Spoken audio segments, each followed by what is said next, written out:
বছর পর বাড়ি ফিরছি। 10 বছর আগে ছিলাম একটা অপদার্থ ছেলে, যার ছিল না কোনো মেধা, ছিল না পড়ার প্রতি মনোযোগ এবং ছিল না টাকা পয়সা। বলতে গেলে ছেলেটি সব দিক দিয়ে জিরো। আর আজ সে ছেলেটি টপ 5 বিজনেসম্যানদের একজন, যার নেই কোনো টাকার অভাব, নেই কোনো যোগ্যতার অভাব। কিন্তু 10 বছর আগে ছেলেটির সব দিক দিয়ে অভাব ছিল। আপনারা হয়তো কিছুই বুঝতেছেন না। তাহলে চলুন 10 বছর আগে ঘটে যাওয়া ঘটনাগুলো জেনে আসি, তাহলেই বুঝতে পারবেন। 10 বছর আগে সকালে ঘুমাচ্ছি, এমন সময় চেঁচামেচির শব্দে ঘুমটা ভেঙে যায়।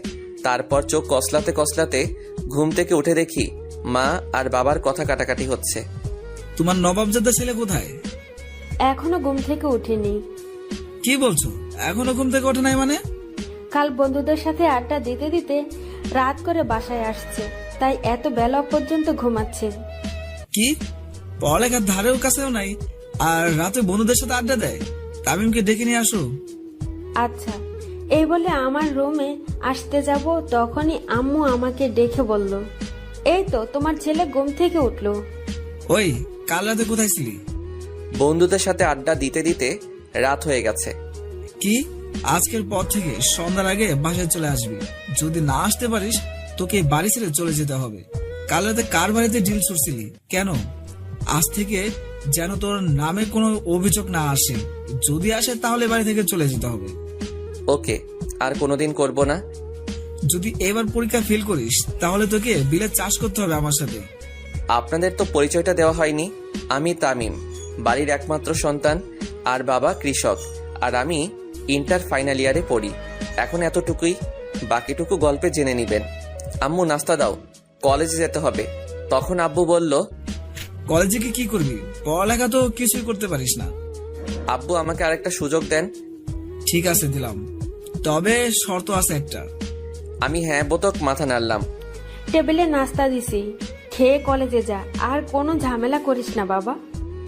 আম্মু তুমি কোনো চিন্তা করিও না, আজ থেকে আর কারোর সাথে ঝামেলা করব না। তারপর নাস্তা করে কলেজে চলে এলাম। তারপর কলেজে ঢুকতেই কে যেন কলার টান মারলো। আমি পিছনে ফিরেই ঠাস করে কষে একটা মেরে দিলাম। সাথে সাথেই, তোর সাহস কি করে হয় আমাকে থাপ্পড় মারার? আমি এতক্ষণ খেয়াল করিনি যে কে আমার কলার টানলো। আমি তো অবাক, কারণ আমার কলার একটা মেয়ে টেনে ধরেছে। কিন্তু মেয়েটা আমার কলার কেন ধরলো? আপনি আমার কলার ধরলেন, তাই আমি রাগ কন্ট্রোল করতে না পেরে থাপ্পড় মারছি। আপনার পরিচয় আমার না জানলেও চলবে। মেয়েটা দেখতে খুব সুন্দর কিন্তু রাগী। এই বলে সোজা ক্লাসরুমে চলে গেলাম। তারপর কিছুক্ষণ পর বন্ধুরাও আসলো। আর অন্যদিকে ওই খ্যাত ছেলেটির কি সাহস তোর মুখের ওপর কথা বলে, আর তুই ওকে কিছুই বললি না? কি রবণী, তুই ওই খ্যাত ছেলেটাকে ছেড়ে দিলি কেন? আমি এত সহজে ওই খ্যাটটারে ছেড়ে দেবো ভাবছিস? তোর কি কোনো প্ল্যান আছে? প্ল্যান আছে, আর সেটা ছুটি হলেই দেখতে পারবি। এখন ক্লাসে যাই। তারপর তারা ক্লাসে চলে আসলো। তখন রাফি আমার বন্ধু বলল, কিরে তোর আজ কি হলো? তোকে বউতে ধরে নাই তো? আমি তো ঠিক আছি, আর তোদের কেন মনে হলো আমাকে ভূতে ধরেছে? তখন রিয়াদ বলল, আসলে তুই তো কোনোদিন কলেজে আসিস না, তাই বলছি। আর কলেজে আসলেও তো তুই ক্লাস করিস না, তাই বললাম। হঠাৎ তাদের সাথে কথা বলতে বলতে দরজার দিকে তাকাতেই একটা মেয়েকে দেখে আমি অবাক। কারণ দরজা দিয়ে যেই মেয়েটি আসছে সেই আর কেউ নয়, সে হচ্ছে কিছুক্ষণ আগে যার সাথে ঝগড়া করছিলাম সেই মেয়েটা।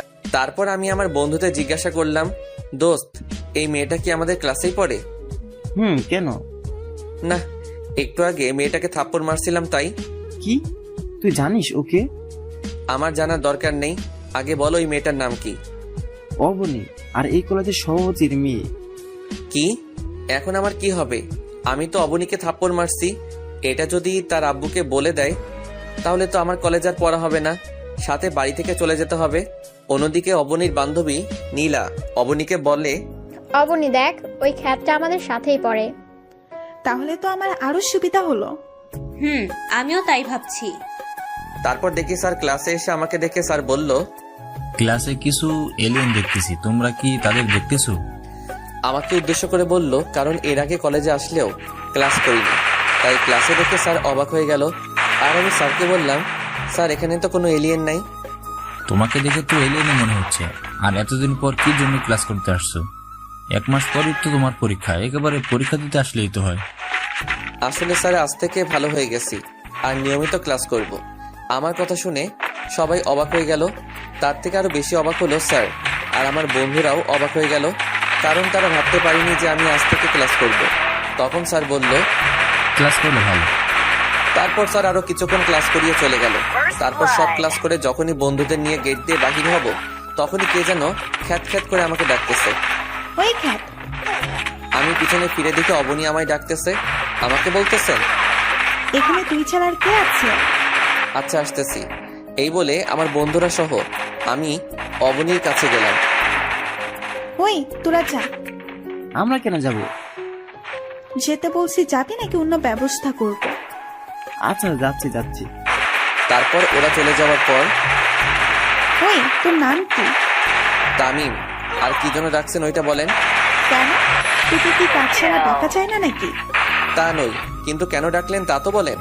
তখন নীলা বলল, অবনী দেখ, ওই খ্যাত ছেলেটা তোর মুখে মুখে কথা বলতেছে আর তুই তা সহ্য করতেছিস। তখন অবনী বলল, ওই খ্যাত, তোর সাহস কি করে হয় আমার মুখে মুখে কথা বলা? এই বলে ঠাস। আপনারা ভাবছেন থাপ্পড়টা আমার গালে লাগছে? আপনারা ঠিকই ভাবছেন, থাপ্পড়টা আমার গালে লাগছে। আর ওর থাপ্পড়ের আওয়াজ শুনে যারা কলেজে ছিল সবাই আমার দিকে তাকিয়ে আছে, আর আমি গালে হাত দিয়ে দাঁড়িয়ে আছি। আমাকে মারলেন কেন? আবার আমার মুখে মুখে কথা বলতেছিস? সরি আপু। ঠাস, আবার থাপ্পড় মারলো। এই বড়লোক মেয়েগুলো গরিবদের ভাবেটা কি?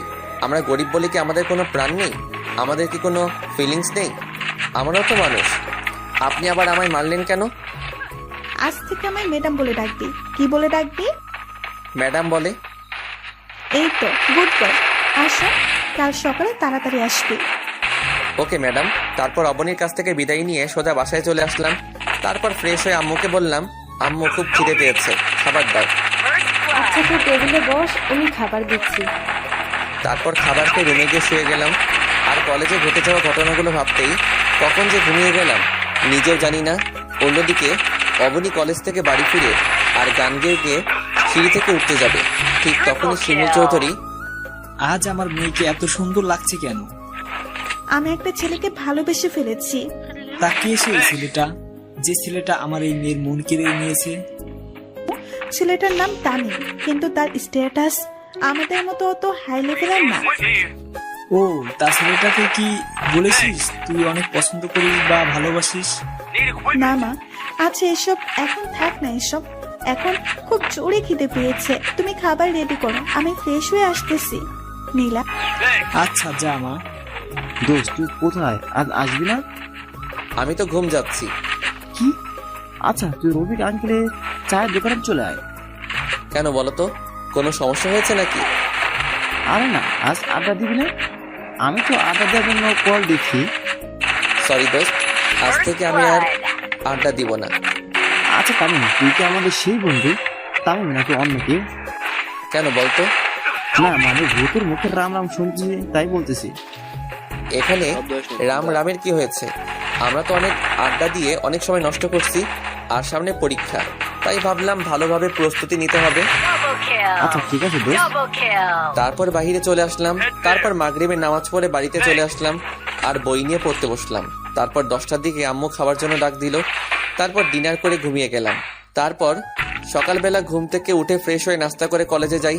আর কলেজে গিয়েই তো আমি অবাক, কারণ অবনী আজ শাড়ি পরে আসছে, মনে হচ্ছে আসমান থেকে পরি নেমে এসেছে। ছি, আমি এসব কি ভাবতেছি? ও কোথায় আর আমি কোথায়? ওরা বড়লোক আর আমরা গরিব, ওদের সাথে আমাদের মানায় না। তারপর এইসব ভাবতে ভাবতে ক্লাসে চলে আসলাম। নীলা, আজ এই খ্যাটটা আসেনি নাকি? জানি না রে। আচ্ছা চল, ক্লাসের সময় হয়ে গেছে, ক্লাসে যাই। চল। কি রে অবনী, কাকে খুঁজছিস? আর ওই খ্যাটটা আসে নাই না কি আজ? তারপর হঠাৎ অবনীর আমার দিকে চোখ পড়তেই, দেখ নীলা, ওই খ্যাটটা কলেজে আসলো অথচ আমার সাথে দেখা করে না। এর একটা বিহিত করতে হবে। আজ ওর একটা বিহিত করতেই হবে। ক্লাস ছুটি হোক, তারপর দেখাচ্ছি। আমি ক্লাসে এসে বন্ধুদের পাশে বসে গেলাম। তখন রাফি বলল, কিরে দোস্ত কি অবস্থা? এই তো ভালো, তোদের কি অবস্থা?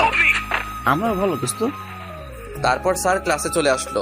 তারপর স্যার কিছু নোট লিখে দিলেন আর বললেন, আচ্ছা, কাল তোমাদের এই বিষয়ের উপর ক্লাস টেস্ট নেওয়া হবে, তাই সবাই ভালোভাবে প্রস্তুতি নেয়। তারপর স্যার আরো কিছুক্ষণ ক্লাস করে চলে গেলেন। তারপর একে একে সব ক্লাস করে চলে আসতে যাব, তখন দেখি অবনী গেটের ওইখানে দাঁড়িয়ে আছে। আমি অবনীকে না দেখার ভান করে চলে যেতে যাব, তখনই ওই ক্যাট, তোকে সকালে আমার সাথে দেখা করতে বলেছিলাম না? সরি, আসলে ভুলে গেছিলাম। কাল সকালে আসার পর আমার সাথে দেখা করে তারপর ক্লাস করতে যাবি। আচ্ছা এখন তুই যেতে পারিস। আচ্ছা যাচ্ছি। এই বলে বন্ধুদেরকে নিয়ে চলে আসলাম। মাঝপথে রিয়াদ বলল, আচ্ছা দোস্ত, ওই অবনী তোর পিছনে এইভাবে লেগে আছে কেন?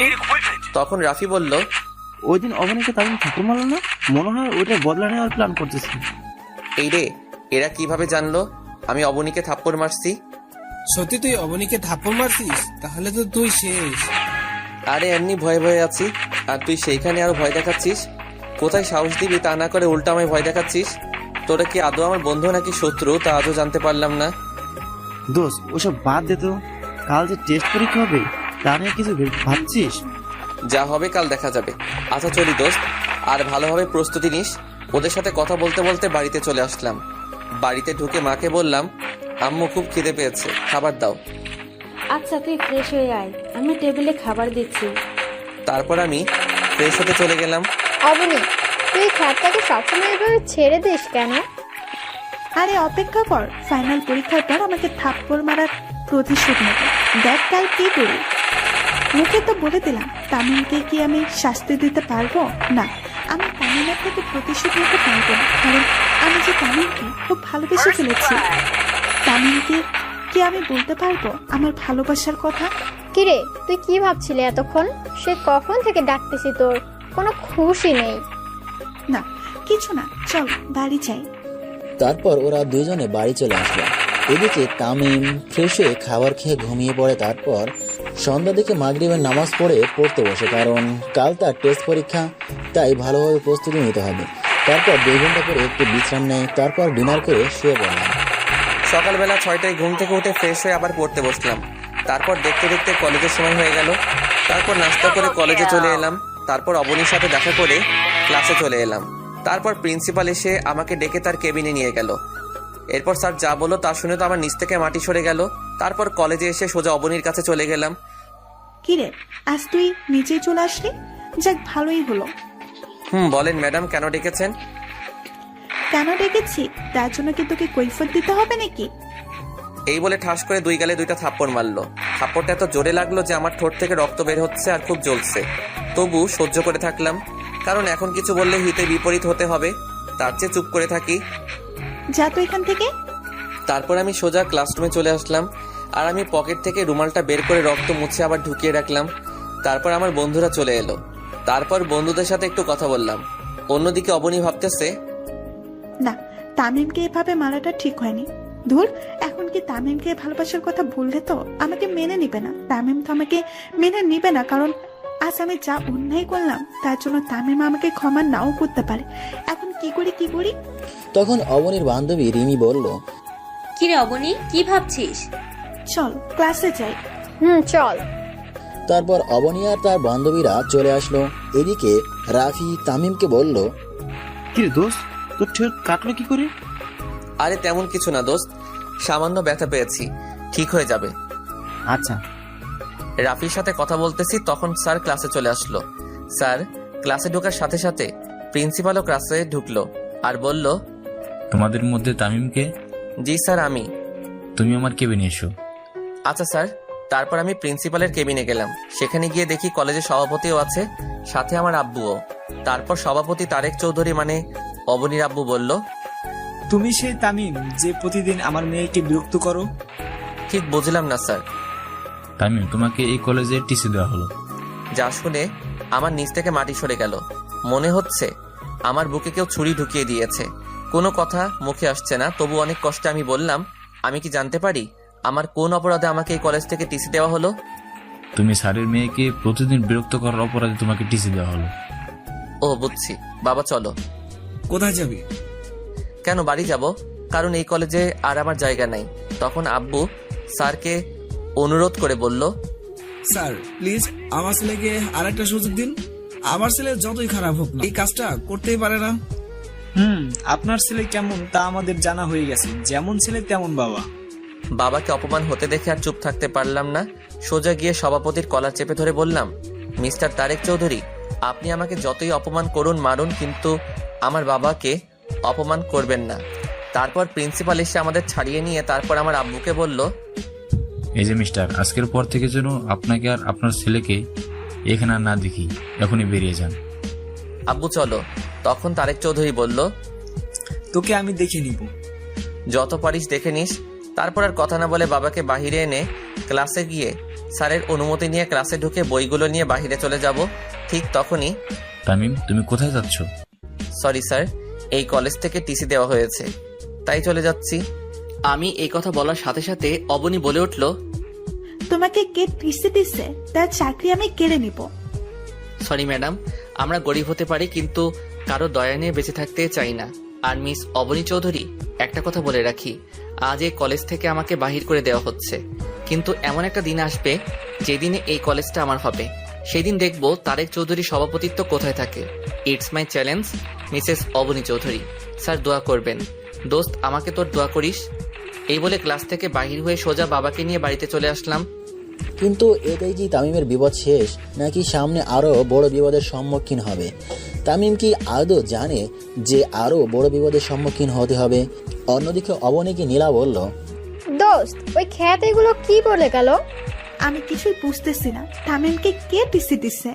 কিন্তু প্রিন্সিপাল স্যার ছাড়া আর কে করবে?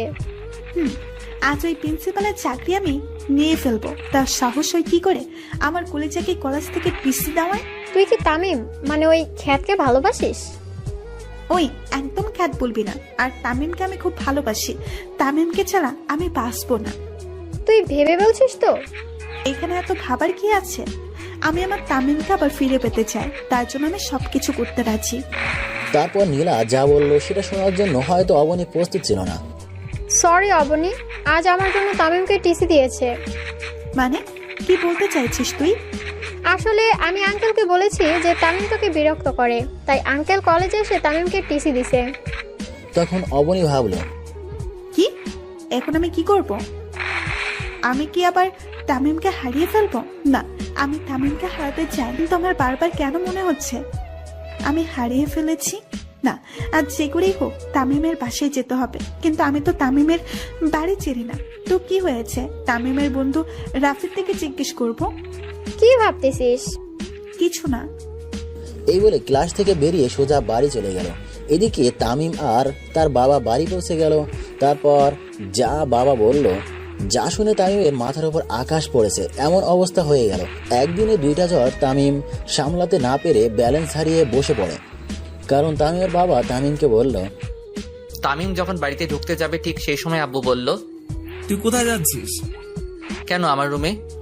তুই আর এই বাড়ি কেউ না। কি বলছো এসব? আব্বু তুমিও বিশ্বাস করো আমি ওই মেয়েটাকে বিরক্ত করছি? তখন আম্মু বলল, কি হয়েছে রে বাবা? তারপর আব্বু কলেজে ঘটে যাওয়া সব ঘটনাগুলো বলল। তারপর আম্মু সোজা এসে আমার গালে থাপ্পড় মেরে বলল, ছি, তোকে আমার ছেলে বলতেও লজ্জা করছে। বেরিয়ে যা আমার বাড়ি থেকে।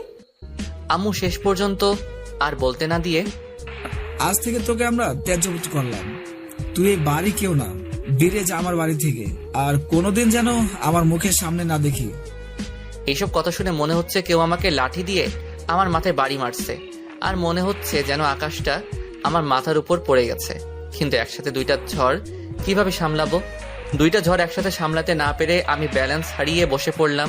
কিছুক্ষণ পর বললাম, আর কোনোদিন এই বাড়িতে আসবো না, চলে যাচ্ছি। ভালো থেকো বাবা মা। অন্যদিকে অবনী নীলা তামিমের বাড়িতে গেল তামিমের খোঁজে। কিন্তু অবনী আদৌ জানে না যে সে তামিমকে হারিয়ে ফেলতে চলেছে। কিন্তু অবনী হাসি মুখিয়ে তামিমের বাড়িতে ঢুকলে তামিমের আম্মু বলল, তোমরা কারা মামনি? আমি অপনি। আন্টি তামিম আছে? তামিম তো অনেক আগে এ বাড়ি ছেড়ে চলে গেছে। কি? তামিম কোথায় গেছে? আন্টি, আমি যে তামিমকে খুব ভালোবাসি। কিন্তু ও তো কোনোদিন বলেনি যে ও কাউকে পছন্দ করে। আমার ভুলের জন্য তামিমের আজ এই অবস্থা। কি ভুল করেছো মামনি? আমার জন্যই তো তামিমকে টিসি দিচ্ছে। তুমি যা করলে তার কোনো ক্ষমা নাই। তোমার জন্য আমার নির্দোষ ছেলেটা কষ্ট পাচ্ছে। বেরিয়ে যাও আমার বাড়ি থেকে। আন্টি। আর কিছু বলতে পারলো না, কারণ তামিমের আম্মু দরজা বন্ধ করে দিয়ে চলে যায়। অবনী চিন্তা করে, আজ আমার জন্য তামিমের এই অবস্থা। তামিম এখন কোথায় আছে, কি করছে? আচ্ছা, রেল স্টেশনে গিয়ে দেখি সেখানে তামিম আছে নাকি, থাকলেও তো থাকতে পারে। তারপর অবনী রেল স্টেশনের দিকে ছুটে যায়, কিন্তু কপাল খারাপ, সেখানেও তামিম নেই। এদিকে তামিম তার সব সার্টিফিকেট আর মোবাইল আর কিছু জামানো টাকা ছিল সব কিছু নিয়ে বেরিয়ে পড়লো অজানা রাস্তার পাড়ি দিতে, আর বলল, জানি না কোথায় এই রাস্তার সমাপ্তি হবে, জানি না এখন কোথায় থাকবো। তারপর এইসব ভাবতে ভাবতে হাঁটতেছি। তারপর রেল স্টেশনে গিয়ে ট্রেনের জন্য অপেক্ষা করলাম। অবশেষে অপেক্ষার সমাপ্তি ঘটে। স্টেশনে ঢাকাগামী ট্রেনটাতে উঠে পড়লাম। তারপর ট্রেনটা নিজের মতো করে চলতে লাগলো, আর আমি বাহিরের দৃশ্য উপভোগ করতে লাগলাম। আর কিছুক্ষণ আগে ঘটে যাওয়া ঘটনাগুলো ভাবতেছি, কি থেকে কি হয়ে গেল। এটা তো হওয়ার ছিল না, কিন্তু যা হওয়ার তা তো হবেই, কারণ এটাই যে নিয়তির খেলা। নিয়তির খেলা হিসেবে আমাকে তো মেনে নিতেই হবে। এসব ভাবতেই নিজের অজান্তেই চোখে দিয়ে পানি চলে এলো। দেখতে দেখতে সন্ধ্যা হয়ে গেল। 8টার দিকে ট্রেনটা স্টেশনে থামলো। আমি স্টেশনে নেমে মোবাইল থেকে সিমটা খুলে ফেললাম আর নতুন সিম ঢুকিয়ে নিলাম। তারপর একটা দোকানে ঢুকে রাতের খাবারটা খেয়ে নিলাম। তারপর খাবার খেয়ে আবার আনমনে ফুটপাত দিয়ে হাঁটতেছি। রাতের অন্ধকারে জ্যোৎস্না চাঁদের আলোয় যেন রাস্তাটা যেন সৌন্দর্যের শোভা পেল। এইভাবে হাঁটতে হাঁটতে কিছু দূর গিয়ে মোবাইলটা হাতে নিয়ে দেখি 12টা বাজে, আর মোবাইলে দেখি 6% চার্জ আছে। তারপর আশেপাশে চেয়ে দেখি পুরো রাস্তা ফাঁকা, শুধু আমি একা রাস্তায় হাঁটতেছি আর জ্যোৎস্না রাতের সৌন্দর্য উপভোগ করতেছি। কিন্তু এই সৌন্দর্য যে এখন আর আমার ভালো লাগে না, কারণ আমি আমার প্রিয় দুটো জিনিস যে হারিয়ে ফেললাম। কিন্তু কি করব, এইসব নিয়ে চিন্তা করে লাভ নেই। এখন আমার ক্যারিয়ার নিয়ে ভাবতেছি।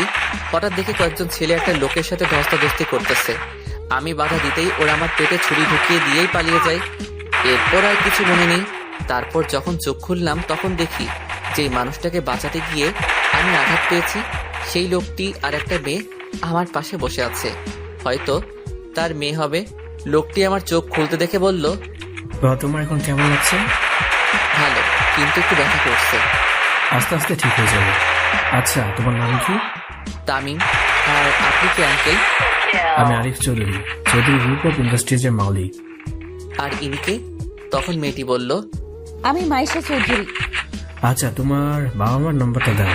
আর তুমি কোথায় থাকো? আমার তো কেউ নাই আঙ্কেল, আর আমি ঢাকায় কাল রাতে আসছি। কে বলেছে তোমার কেউ নেই? আজ থেকে তুমি আমাদের সাথেই থাকবে। না আঙ্কেল, আপনারা আমার জন্য অনেক করছেন। আপনাদের এই দিন আমি কোনোদিন শোধ করতে পারবো না। কিসের ঋণ? বাবার কাছে ছেলে ঋণ থাকে না। আজ থেকে তুমি আমাদের সাথেই থাকবে। না আঙ্কেল, এই আমাকে বলতে না দিয়ে আঙ্কেল বললেন, তোমার সাথে থাকবে ব্যাস, আমি আর কোনো কথা শুনতে চাই না। কিন্তু তখন মাইশা বলল, কোনো কিন্তু নয়, তুমি আমাদের সাথে থাকবে ব্যাস। ওনাদের জোরাজোরিতে আমি ওনাদের সাথে যেতে রাজি হলাম। তারপর আঙ্কেল ডাক্তারের কাছে গিয়ে বললেন, ডাক্তার, আমরা কি তামিমকে বাসায় নিয়ে যেতে পারবো? পারবেন, তবে ওনাকে কিছুদিন রেস্ট নিতে হবে। আচ্ছা ঠিক আছে ডাক্তার। তখন মাইশা আমাকে বলল, আচ্ছা, আপনার এখন কেমন লাগছে? আমার একটা হাত ধরে অনেকটাই ভালো। হাত ছাড়িয়ে নিলেন কেন? চুপ করে আছি। কি হলো, চুপ করে আছেন কেন?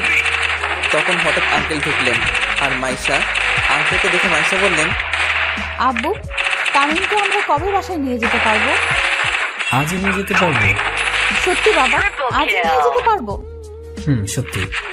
কিন্তু বুঝলাম না এই মেয়েটার এত খুশি লাগছে কেন। এই মেয়েটার হাবভাব আমার ভালো ঠেকছে না। এসব ভাবছি তখনই আঙ্কেল বললেন, তাই তুমি রেডি হয়ে নাও। আমি পকেটে হাত দিয়ে দেখি মোবাইলটা নেই। তাই আমি আঙ্কেলকে বললাম, আঙ্কেল একটা কথা বলবো? বলো, অনুমতি নেওয়ার প্রয়োজন নেই। আমার মোবাইলটা আর বলতে না দিয়ে, এই নাও। আমি মোবাইলটা হাতে নিতেই অবাক হয়ে যাই, কারণ 100% চার্জ আছে। সাথে দেখে আমার মোবাইলের ওয়ালপেপারে মাইশার পিক, কিন্তু ওর পিক আমার মোবাইলে ওর পিক দিল কেন? আমি মাইশার দিকে তাকাতেই দেখি মাইশা চুপি চুপি হাসতেছে, কিন্তু আমার মাথায় কিছুই ঢুকতেছে না। এই মেয়ের মতলবটা কি? আমি আর কিছু না ভেবে আঙ্কেলকে বললাম, আঙ্কেল আমি রেডি।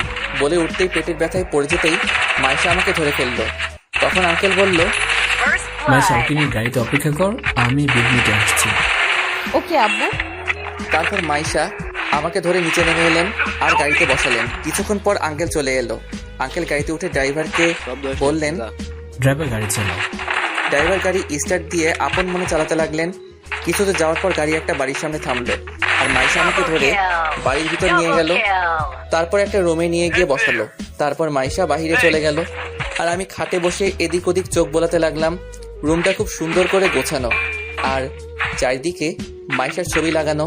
তার মানে এটা মাইশার রুম, কিন্তু মাইশা আমাকে ওর রুমে আনলো কেন? এইসব ভাবতেছি, হঠাৎ মাথা ব্যথা করছে, তাই শুয়ে পড়লাম। আর বাবা মায়ের কথা ভাবতেছি, হঠাৎ খেয়াল করলাম চোখ থেকে পানি ঝরছে।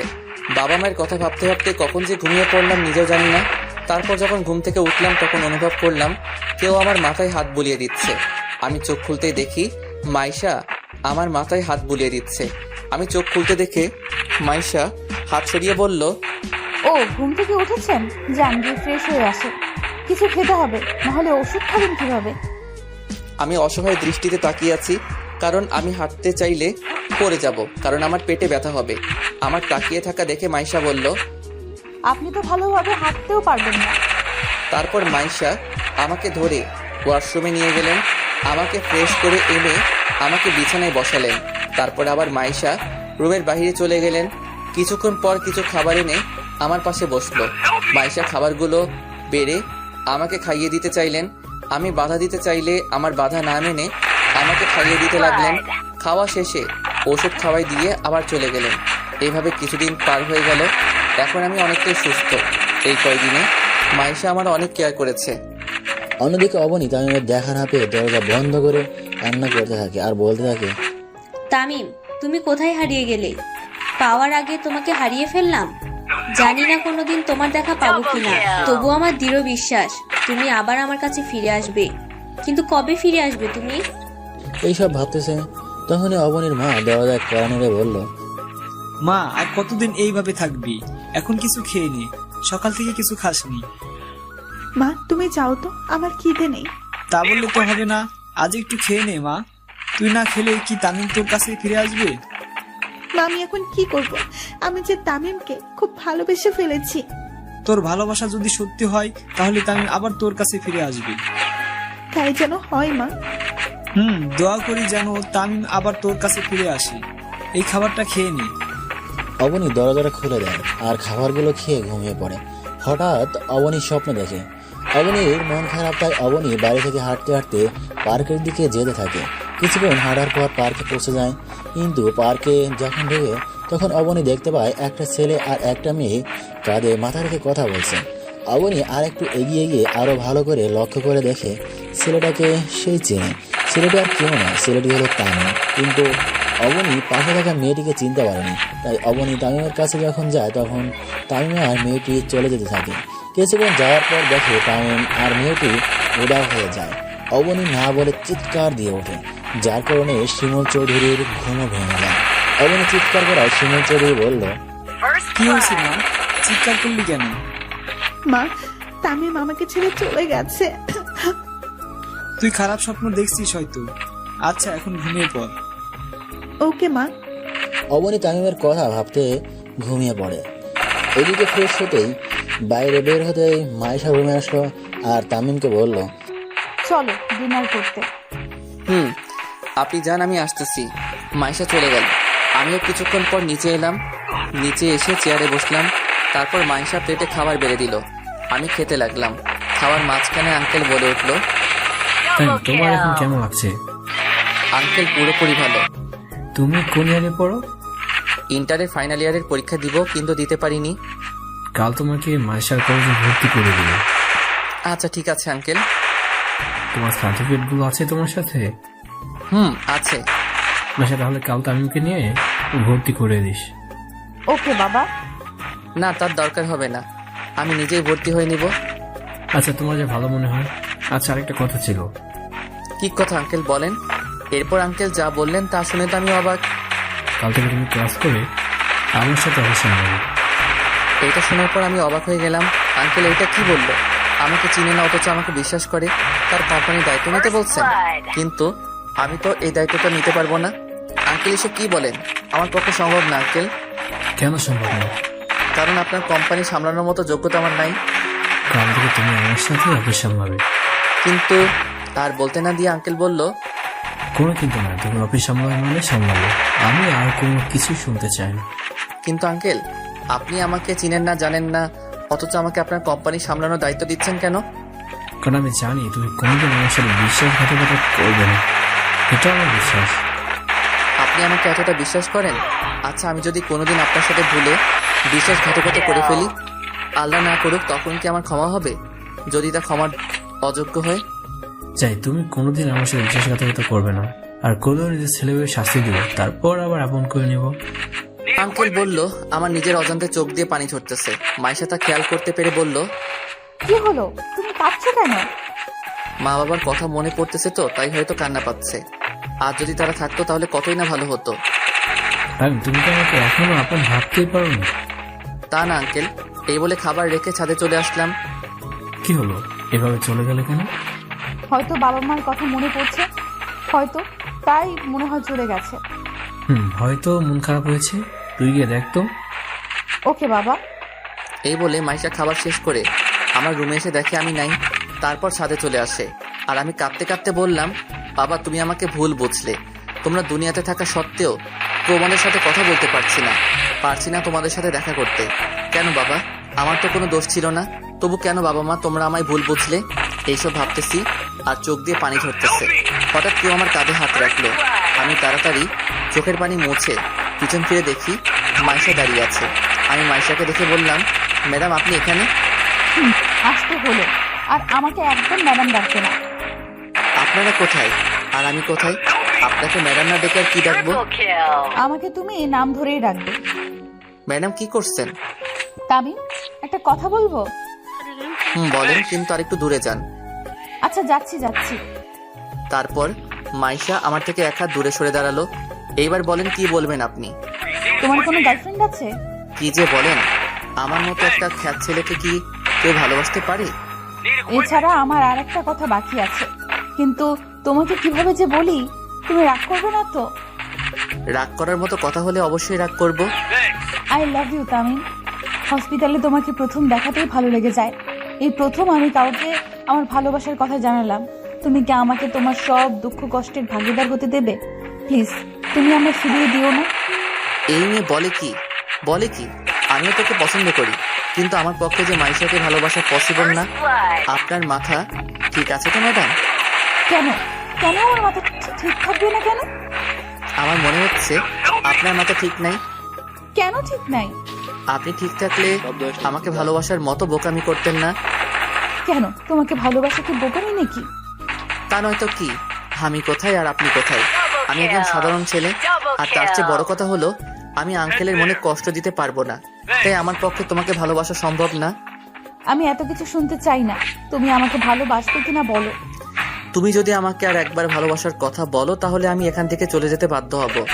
আমার কথা শুনে মাইশা ভয় পেয়ে যায়, তাই মাইশা কিছুক্ষণ ভাবার পর বলল, না, তুমি আমাকে না ভালোবাসো, তবু এই বাড়ি থেকে চলে যেও না প্লিজ। ওকে, যাব না। আচ্ছা, তুমি আমাকে না ভালোবাসো, কিন্তু আমরা ফ্রেন্ড তো হতে পারি। ওকে ডান, বাট অনলি ফ্রেন্ড, আর কিছু না, মনে থাকে যেন। ফ্রেন্ড। আমরা যেহেতু ফ্রেন্ড, তাহলে আমরা তুমি করে বলতে পারি তো? ওকে, সমস্যা নাই ম্যাডাম। আবার madam? Sorry Maisha. It's okay, এরপর আর হলে কোনো ক্ষমা নাই। ওকে মহারানী। রাত তো অনেক হলো, চলো এবার গিয়ে ঘুমিয়ে পড়ো। ওকে, তুমিও যাও। এই বলে আমি ছাদ থেকে নেমে আমার রুমে চলে গেলাম, কিন্তু মাইশা ছাদ থেকে নিচে নেমে সোজা তার বাবার রুমে যায়, আর বাবাকে বলল, বাবা আসবো? আয় মা, কিন্তু তুই কাঁদছিস কেন? আচ্ছা বাবা, আমি যদি তোমার কাছে কিছু চাই তাহলে আমাকে দিবে তো? অবশ্যই দিব। আমার মেয়ে আমার কাছে কিছু চাইবে আর আমি দিব না, এটা কখনো হয়? কিন্তু বাবা, এটা অন্য সব কিছুর থেকে একদম আলাদা। আমি যদি আমার ভালোবাসার মানুষকে চাই, তাহলে কি তুমি আমাকে দিতে পারবে? অবশ্যই দিব, কিন্তু সেই ছেলেটা কে যাকে তুই আমার কাছে চেয়েছিস? বাবা, তাকে তুমি খুব ভালো করেছিল। কিন্তু বলবি তো? যে আমার প্রাণ বাঁচিয়েছে, কিন্তু ও আমাকে ভালোবাসে না। আমার ভালোবাসা গ্রহণ না করে আমাকে ফিরিয়ে দিয়েছে। তামিমের কথা বলছিস? তামিম খুব ভালো ছেলে, তুই কোনো চিন্তা করিস না। এখন বল আমাকে কি করতে হবে? তামিমকে সব সময় আমার পাশে থাকতে বলবে, এতেই হবে। শুধু এতটুকু? আচ্ছা আমি বলে দিব। থ্যাংক ইউ আব্বু। এখন অনেক রাত হয়েছে, বেশির পর। ওকে আব্বু। এই বলে মাইশা আঙ্কেলের রুম থেকে সোজা তার রুমে চলে যায় আর তামিমের কথা ভাবতে ভাবতে ঘুমিয়ে পড়ে। আমি রুমে গিয়ে মোবাইলে অ্যালার্ম দিয়ে শুয়ে পড়লাম। কিছুক্ষণের মধ্যেই ঘুমিয়ে গেলাম। সকালবেলা অ্যালার্মের শব্দে ঘুমটা ভেঙে যায়। তারপর ফ্রেশ হয়ে নামাজ পড়ে একটু হাঁটাহাঁটি করে ছাদে চলে গেলাম। ছাদে গিয়ে সকালের সৌন্দর্য উপভোগ করতে লাগলাম। পাখির কিচিরমিচিরের শব্দে যেন মনটা যেন ভালো হয়ে গেল। ছাদে আরও কিছুক্ষণ থেকে নিজের রুমে চলে গেলাম। রুমে গিয়ে শুয়ে গেলাম। হঠাৎ কেউ দরজায় নক করলো। আমি গিয়ে দরজা খুলে দিলাম। দরজা খুলতেই দেখি মাইশা দাঁড়িয়ে আছে। মাইশাকে আমি বললাম, তুমি এইখানে? তুমি উঠছো নাকি দেখতে আসলাম। আমি তো অনেক আগে উঠেছি। ও, তো এতক্ষণ কি করেছো? এই তো শুয়েছিলাম। কেন, কিছু বলবে নাকি? নাস্তা করতে হবে, কলেজে যাবে না? এত তাড়াতাড়ি? কলেজে গিয়ে কি করব? আর আমি তো ভর্তি হইনি। কয়টা বাজে দেখছো? কয়টা বাজে? 9:30 বাজে। এক্ষুনি নাস্তা করে কলেজে যেতে হবে। ওকে, তুমি যাও, আমি আসতেছি। আচ্ছা তাড়াতাড়ি আসো, আমরা তোমার জন্য অপেক্ষা করতেছি। এই বলে মাইশা চলে গেল। আমিও রেডি হয়ে নিচে নেমে এলাম। তারপর চেয়ারে গিয়ে বসে পড়লাম। নাস্তা করা শেষে আঙ্কেল বলল যে, তাই তোমাকে একটা কথা বলার ছিল। জি আঙ্কেল বলুন। এতে পারমিশন নেওয়ার কি আছে? বুঝলাম তুমি মাসের সাথে সবসময় থাকতে পারবো। পারবো। আমি তো ওর কলেজে ভর্তি হব। তাহলে এত চিন্তা করতেছেন কেন? আচ্ছা তুমি গাড়ি চালাতে পারো? পারি আঙ্কেল। আমার কোনো চিন্তা করতে হবে না। ঠিক বুঝলাম না আঙ্কেল। তো মাইশার সাথে একসাথে কলেজ যাবে, আর কলেজ ছুটি হলে মাইশাকে বাড়িতে ড্রপ করে অফিসে আসতে পারবে। আর এই নাও কার্ড, অফিসে চলে আসো। পারবো আঙ্কেল, আপনি চিন্তা করবেন না। আচ্ছা তুমি এখন তোমার সকল কাগজপত্র নিয়ে কলেজে গিয়ে ভর্তি হতে যাও, আর আমি প্রিন্সিপাল স্যারকে বলে দিব। Okay uncle. এই বলে রুমে গিয়ে সব কাগজপত্র নিয়ে নিচে চলে এলাম। আর মাইশাকে বললাম, মাইশা চল। দাঁড়াও, আমি এক্ষুনি আসতেছি। আচ্ছা যাও, আমি গাড়িতে অপেক্ষা করতেছি। এই বলে আমি গাড়ি বাহির করতে গেলাম। গাড়ি বাহির করে গাড়িতে বসে মাইশার জন্য অপেক্ষা করতেছি, কিন্তু ওনার আসার কোনো খবর নাই। কিছুক্ষণ অপেক্ষা করার পর দেখি মাইশা একটা নীল শাড়ি পরছে, সাথে ম্যাচিং করে নীল চুড়ি আর ঠোঁটে হালকা গোলাপি রঙের লিপস্টিক। সব মিলিয়ে মাইশাকে একদম নীল পরীর মতো লাগতেছে। আমি তো দ্বিতীয়বারের মতো ক্রাশ খেলাম। ওর থেকে চোখই ফেরাতে পারছি না, কিন্তু আমি ওর প্রতি দুর্বল হলে চলবে না, এইসব ভাবতেছি আর মাইশার দিকে তাকিয়ে আছি। এই যে কি দেখছো এইভাবে? এই কি হলো, কথা বলতেছো না কেন? কি কি কি এইভাবে কি দেখতেছো? কই কিছু না তো। শাড়িতে আমায় কেমন লাগছে? এই প্রথম পরলাম। একদম পেতনির মতো লাগতেছে। কি, আমি পেতনি? আচ্ছা এসব কথা থাক, কলেজে যাওয়া যাক। চলো। তারপর গাড়ি ড্রাইভ করে কলেজে চলে আসলাম। আমি মাইশাকে ক্লাসরুমে চলে যেতে বলে সোজা প্রিন্সিপালের রুমে চলে গেলাম আর বললাম, স্যার আসতে পারি? Yes, coming. আমি রুমে ঢুকলাম আর প্রিন্সিপাল স্যার বলল, কি জন্য আসছো? ভর্তি হতে আসছি স্যার। কোন বর্ষে? ফাইনাল ইয়ারে। কি, আর 1 মাস পর তোমাদের পরীক্ষা আর তুমি এখন ভর্তি হতে আসছো? আগের কলেজ থেকে টিসি দিছে, তাই পড়তে পারিনি। তোমার কাগজপত্রগুলো দাও। আমি কাগজগুলো স্যারকে দিলাম। স্যার কিছুক্ষণ দেখে আমাকে বললেন, তোমাকে তাহলে রফিক পাঠাইছে? জি স্যার। আচ্ছা একটা কথা বলো তো, তোমাকে আগের কলেজ থেকে কেন টিসি দিছে? স্যার, কলেজে ঘটে যাওয়া সকল ঘটনা বললাম। সভাপতির গা তুলছে কেন?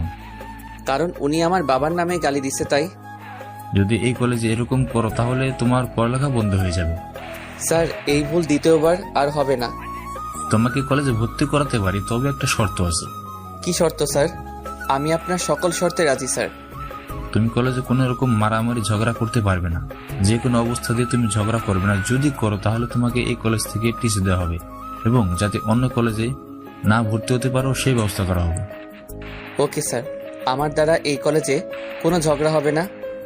ওকে, এখন ক্লাসে যাও আর ভালোভাবে লেখাপড়া করো। আর 1 মাস পর তোমাদের ফাইনাল পরীক্ষা। স্যার, আমি তো ফাইনাল ইয়ারের রুম চিনি না। এখান থেকে বাহির হয়ে নিচে নেমে অপর বিল্ডিং এর 2য় তলায় তোমাদের ক্লাসরুম। ধন্যবাদ স্যার। এই বলে প্রিন্সিপাল স্যারের রুম থেকে বাহির হয়ে সোজা ক্লাসে চলে গেলাম। ক্লাসে গিয়ে দেখি স্যার ক্লাস করাচ্ছেন। আমি স্যারকে বললাম, may I coming sir? Yes coming. তোমার নাম কি? তামিম, কলেজে নতুন আসছি। ওকে, সিটে গিয়ে বসো। আমি এদিক ওদিক তাকাতে লাগলাম, কিন্তু কোথাও জায়গা খালি নাই। আমি একটু এগোতে একটা মেয়ে আমাকে তার পাশে বসতে বলল। আমি আর কোনো উপায় না পেয়ে তার পাশে বসলাম। স্যার কিছু নোট লিখে দিছেন, সেইগুলো তুলে নিলাম। স্যার ক্লাস করিয়ে চলে গেলেন। স্যার ক্লাস করিয়ে চলে গেলে আমার পাশে থাকা মেয়েটি বলল, হাই, আমি সুমাইয়া। আপনি? জি, আমি তামিম। আচ্ছা, আমরা কি ফ্রেন্ড হতে পারি? সরি না। এরই মধ্যে স্যার ক্লাসে চলে আসলো, তবু এই মেয়ের বকবকানি বন্ধ হচ্ছে না। কেন? নিজেকে কি মনে করেন একটা মেয়ে নিজ থেকে আপনাকে ফ্রেন্ড হওয়ার অফার করতেছেন বলে কি সেলিব্রিটি হয়ে গেছেন নাকি? আচ্ছা ফ্রেন্ড, এখন একটু চুপ থাকুন, স্যার ক্লাস করাচ্ছে, দেখতেছেন না নাকি? ওকে, চুপ থাকলাম। আচ্ছা, আমরা যখন ফ্রেন্ড, তো তুমি করে বলা যায় না? যা ইচ্ছা বলেন, তবু কথা একটু কম বলেন। ওকে, আর কথা বলবো না। একে একে সব ক্লাস করে বাইরে এসে গাড়ির পাশে মাইশার জন্য অপেক্ষা করতেছি, কিন্তু এখনো আসতেছে না কেন? কিছুক্ষণ পর দেখি সুমাইয়া আর মাইশা একসাথে বাহির হচ্ছে। তারপর মাইশা এসে বলল, সুমাইয়াও আছে, এই মেয়েটা এখানে কেন? চলো তামিম, একটা রেস্টুরেন্টে যাই। রেস্টুরেন্টে কেন? আমার খুব খিদা লাগছে। এত কথা না বলে তাড়াতাড়ি গাড়িতে উঠে রেস্টুরেন্টে চলো। Okay madam. এই সুমাইয়া, গাড়িতে ওঠ। উনি যাবেন নাকি? কেন, তোমার কোনো সমস্যা নাকি? না, আমার কেন সমস্যা হবে? এই মেয়েটা তো মেয়ে না, যেন একটা রাক্ষসী, কথা শুরু করলে আর বন্ধ হয় না। কি বলছো বিড়বিড় করে? কই কিছু না তো। তাহলে গাড়ি স্টার্ট দাও আর তাড়াতাড়ি চলো। ওকে। আমি গাড়িতে উঠে গাড়ি ড্রাইভ করে সোজা একটা রেস্টুরেন্টে চলে আসলাম। তারপর একটা স্পেশাল কেবিনে বসলাম। তখন সুমাইয়াকে মাইশা বলল, কি খাবি, অর্ডার দে। তুই অর্ডার দে না। তাই তুমি কি খাবে? তোমরা যা খাবে আমিও তা খাবো। ওকে, ঠিক আছে, আমি অর্ডার দিচ্ছি। দে। ওয়েটার, ওয়েটার, একটু এদিকে এসো। জি ম্যাম, বলুন কি খাবেন? এই খাবারগুলো নিয়ে আসো। Okay madam. ওয়েটার খাবার আনতে চলে গেল। মাইশা খাবার আনতে আনতে আমি একটু মুখটা ধুয়ে আসি। ওকে, যাও। আমি মুখ ধুতে চলে আসলাম। আমি চলে যাওয়ার পর সুমাইয়া মাইশাকে বলল, মাইশা, ছেলেটা কে রে? দেখতে খুব হ্যান্ডসাম। আমার তো প্রেম করতে ইচ্ছে করতেছে রে, আমার সেটিং করিয়ে দে না। খবরদার ওর দিকে চোখ দিলে তোর খবর আছে। ও তোর হবু দুলাভাই লাগে। কি? তুই তাহলে ওকে ভালোবাসিস? খুব ভালোবাসি। আব্বু বলছে খুব তাড়াতাড়ি আমাদের বিয়ে দিবে। তোর কপাল খুব ভালো রে। কেন? কারণ এমন একটা হ্যান্ডসাম বর পাইছোস। আমি খুব খুশি। আমি তামিমকে খুব ভালোবাসি। এরই মধ্যে খাবার চলে আসলো। আমিও মুখ ধুয়ে চলে আসলাম। আমাকে আসতে দেখে ওরা দুইজনেই চুপ হয়ে গেল। আমি গিয়ে বসে পড়লাম। তারপর খাওয়া শেষে বিল দিয়ে মাইশাকে আর সুমাইয়াকে ড্রপ করে দিয়ে আঙ্কেলের অফিসের দিকে রওনা দিলাম। কিছুক্ষণ ড্রাইভ করার পর আঙ্কেলের দেওয়া ঠিকানায় পৌঁছে গেলাম। আমি গাড়ি থেকে নেমে দেখি অনেক বড় একটা কোম্পানি, আনুমানিক 16 তলা হবে। কাল্পনিক, সো এটা নিয়ে ট্রল করবেন না। আমি এত বড় অফিস দেখে অবাক হয়ে গেলাম। আমি লিফট দিয়ে 8 তলায় উঠে সামনের দিকে এগোতে লাগলাম। সামনে দেখি আঙ্কেলের কেবিন। আমি আঙ্কেলের কেবিনে নক করে বললাম, আসতে পারি আঙ্কেল? তুমি ভিতরে আসো, চেয়ারে বসো। Okay uncle. আমি গিয়ে চেয়ারে বসে পড়লাম। তখন আঙ্কেল বলল, মাইশাকে বাড়িতে ড্রপ করে দিচ্ছ? আঙ্কেল। গুড। দুপুরে খাবার খেয়েছো? রেস্টুরেন্ট থেকে 2 জন খেয়ে নিয়েছি। ওকে, ভালো করেছো। এই বলে আঙ্কেল কাকে যেন কল করলো আর বলল সব স্টাফদেরকে মিটিং রুমে যেতে। কিছুক্ষণ পর আঙ্কেল বলল, মিটিং রুমে যাবো। Okay uncle. তারপর আঙ্কেল আমাকে একটা রুমের সামনে আনলো আর দরজা খুলে ভিতরে ঢুকে দেখলাম অনেক বড় একটা রুম, যার মধ্যে অফিসের সব এমপ্লয়ি উপস্থিত রয়েছে। এমপ্লয়ি প্রায় 750 জন হবে। আঙ্কেল আমাকে নিয়ে গিয়ে আঙ্কেলের পাশে একটা চেয়ারে নিয়ে গিয়ে বসালো। আঙ্কেল বলল, এমপ্লয়ীদের উদ্দেশ্যে বলল, আজ আপনাদেরকে একটা বিশেষ কথা বলার জন্য এই মিটিং এর আয়োজন করা হয়েছে। কি স্যার? আমার তো অনেক বয়স হয়েছে, তাই আমি আমার কোম্পানির দায়িত্ব অন্য কারোর উপর দিব, আর যাকে দেবো সে হচ্ছে। আঙ্কেলের কথা শুনে তো আমি অবাক। আঙ্কেল, এটা কি বললেন? আজ থেকে এই কোম্পানির নতুন সিইও হবে তামিম। আমি শুনে তো অবাক। আঙ্কেল, এটা কি বললেন? এই ছেলেটা আমার মেয়ের হবু বর। আঙ্কেল, আপনি ভেবে বলছেন তো? আর আমি এই কোম্পানির দায়িত্ব নিতে পারবো না। আমি ভেবে বলেছি আজ থেকে এই কোম্পানি তোমার। আঙ্কেল, একটু বাইরে আসবেন? কিছু কথা আছে। এখানে বলতেছি না কারণ এখানে কোম্পানির সব স্টাফরা আছে। চলো, এক্সকিউজ মি, আমি একটু পর আসছি। আঙ্কেল আর আমি বাইরে চলে এলাম। আঙ্কেল বললেন, এইবার বল কি কথা। আঙ্কেল আপনি এসব কি বলতেছেন? কনফারেন্স রুমে আপনার মাথা কি ঠিক আছে? আমার মাথা একদম ঠিক আছে। তাহলে এইসব কি? এই কোম্পানির দায়িত্ব আমি কিভাবে নিব? আমি তো একটা সাধারণ পরিবারের ছেলে। আর সবচেয়ে বড় কথা হলো আমাকে আপনি ভালো করে চিনেনই না, তারপরে আমাকে আপনার কোম্পানির দায়িত্ব দিয়ে দিচ্ছেন। আমি কোনো কথা শুনতে চাই না। তুমি আজ থেকে কোম্পানি নিবে মানে নিবে। সরি আঙ্কেল, আমি আপনার কথা রাখতে পারলাম না। আজ যদি তোমার বাবা হতাম তাহলে কি আমাকে এভাবে ফিরে দিতে? ফিরিয়ে দিতাম। কিন্তু কেন? কারণ আমার এখনো পড়ালেখা কমপ্লিট হয়নি আর আমি আমার নিজের পায়ে দাঁড়াতে চাই। আচ্ছা, লেখাপড়া শেষ হলে তাহলে তোমাকে কোম্পানির দায়িত্ব অবশ্যই নিতে হবে। এখন আপাতত ওদের সঙ্গে বললো না কোম্পানির দায়িত্ব নিচ্ছ না। Okay uncle. আরেকটা কথা আঙ্কেল। আবার কি কথা? তাড়াতাড়ি বলো। মাইশার সাথে আমার বিয়ে মানে বুঝলাম না। মাইশা তোমাকে খুব পছন্দ করে, তাই আমি ওকে কথা দিয়েছি মাইশার সাথে তোমার বিয়ে দেব। আচ্ছা, আপনার যা ভালো মনে করেন তাই করেন। চলেন, ওনারা আমাদের জন্য অপেক্ষা করতেছে। চলো। দুইজনে আবার কনফারেন্স রুমে চলে আসলাম। আঙ্কেল আবার বললেন, আচ্ছা, আজ থেকে তামিম এই কোম্পানির দায়িত্ব নেবে, আর যতদিন পড়াশোনা শেষ হবে না ততদিন পর্যন্ত আমিই থাকবো। আর আপনাদের একটা সুখবর দেওয়া আছে, আগামী 26 তারিখে তামিম আর মাইশার এনগেজমেন্ট। তো সবাইকে অগ্রিম দাওয়াত দিলাম। পার্থ, তুমি তামিমকে অফিসে সবকিছু বুঝিয়ে দাও, বাকিরা সবাই নিজ নিজ কাজ করেন। তারপর পার্থ সাহেব একে একে সব আমাকে বুঝিয়ে দিলেন, কিন্তু আমি একটু কম এডুকেটেড হওয়ায় সবকিছু বুঝতে পারিনি, তবে কিছু কিছু বুঝতে পারছি। এরপর আমি সবকিছু বুঝে নিয়ে আঙ্কেলের কেবিনে গিয়ে আঙ্কেলকে বললাম, আঙ্কেল আমার কি আর কোনো কাজ আছে? না, কেন? তোমার কি কোনো কাজ আছে? আসলে আঙ্কেল কয়েকদিন পরে আমাদের পরীক্ষা, তাই আমার প্রস্তুতি নেওয়া দরকার। যাওয়ার ভালোভাবে পড়বে। Okay uncle. এই বলে আমি অফিস থেকে বাহির হয়ে সোজা গাড়ি নিয়ে বাড়িতে চলে আসলাম।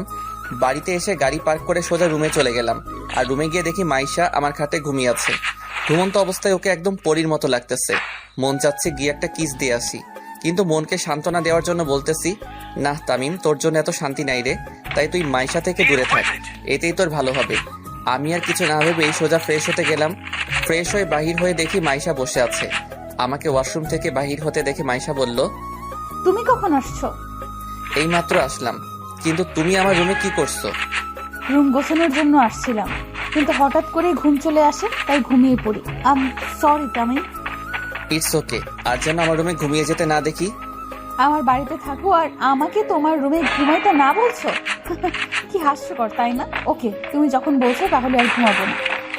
তাই তো আমি তার বাড়িতে থাকি, অথচ আমি তাকেই বলছি আমার রুমে না আসতে। সত্যি হাস্যকর ব্যাপার। না আসতে পারবে, কোনো সমস্যা নাই, কারণ এটা তো তোমার বাড়ি। আচ্ছা, তুমি অফিস থেকে চলে আসছো কেন? সামনে তো আমাদের পরীক্ষা, প্রস্তুতি নিতে হবে, তো তাই চলে আসলাম।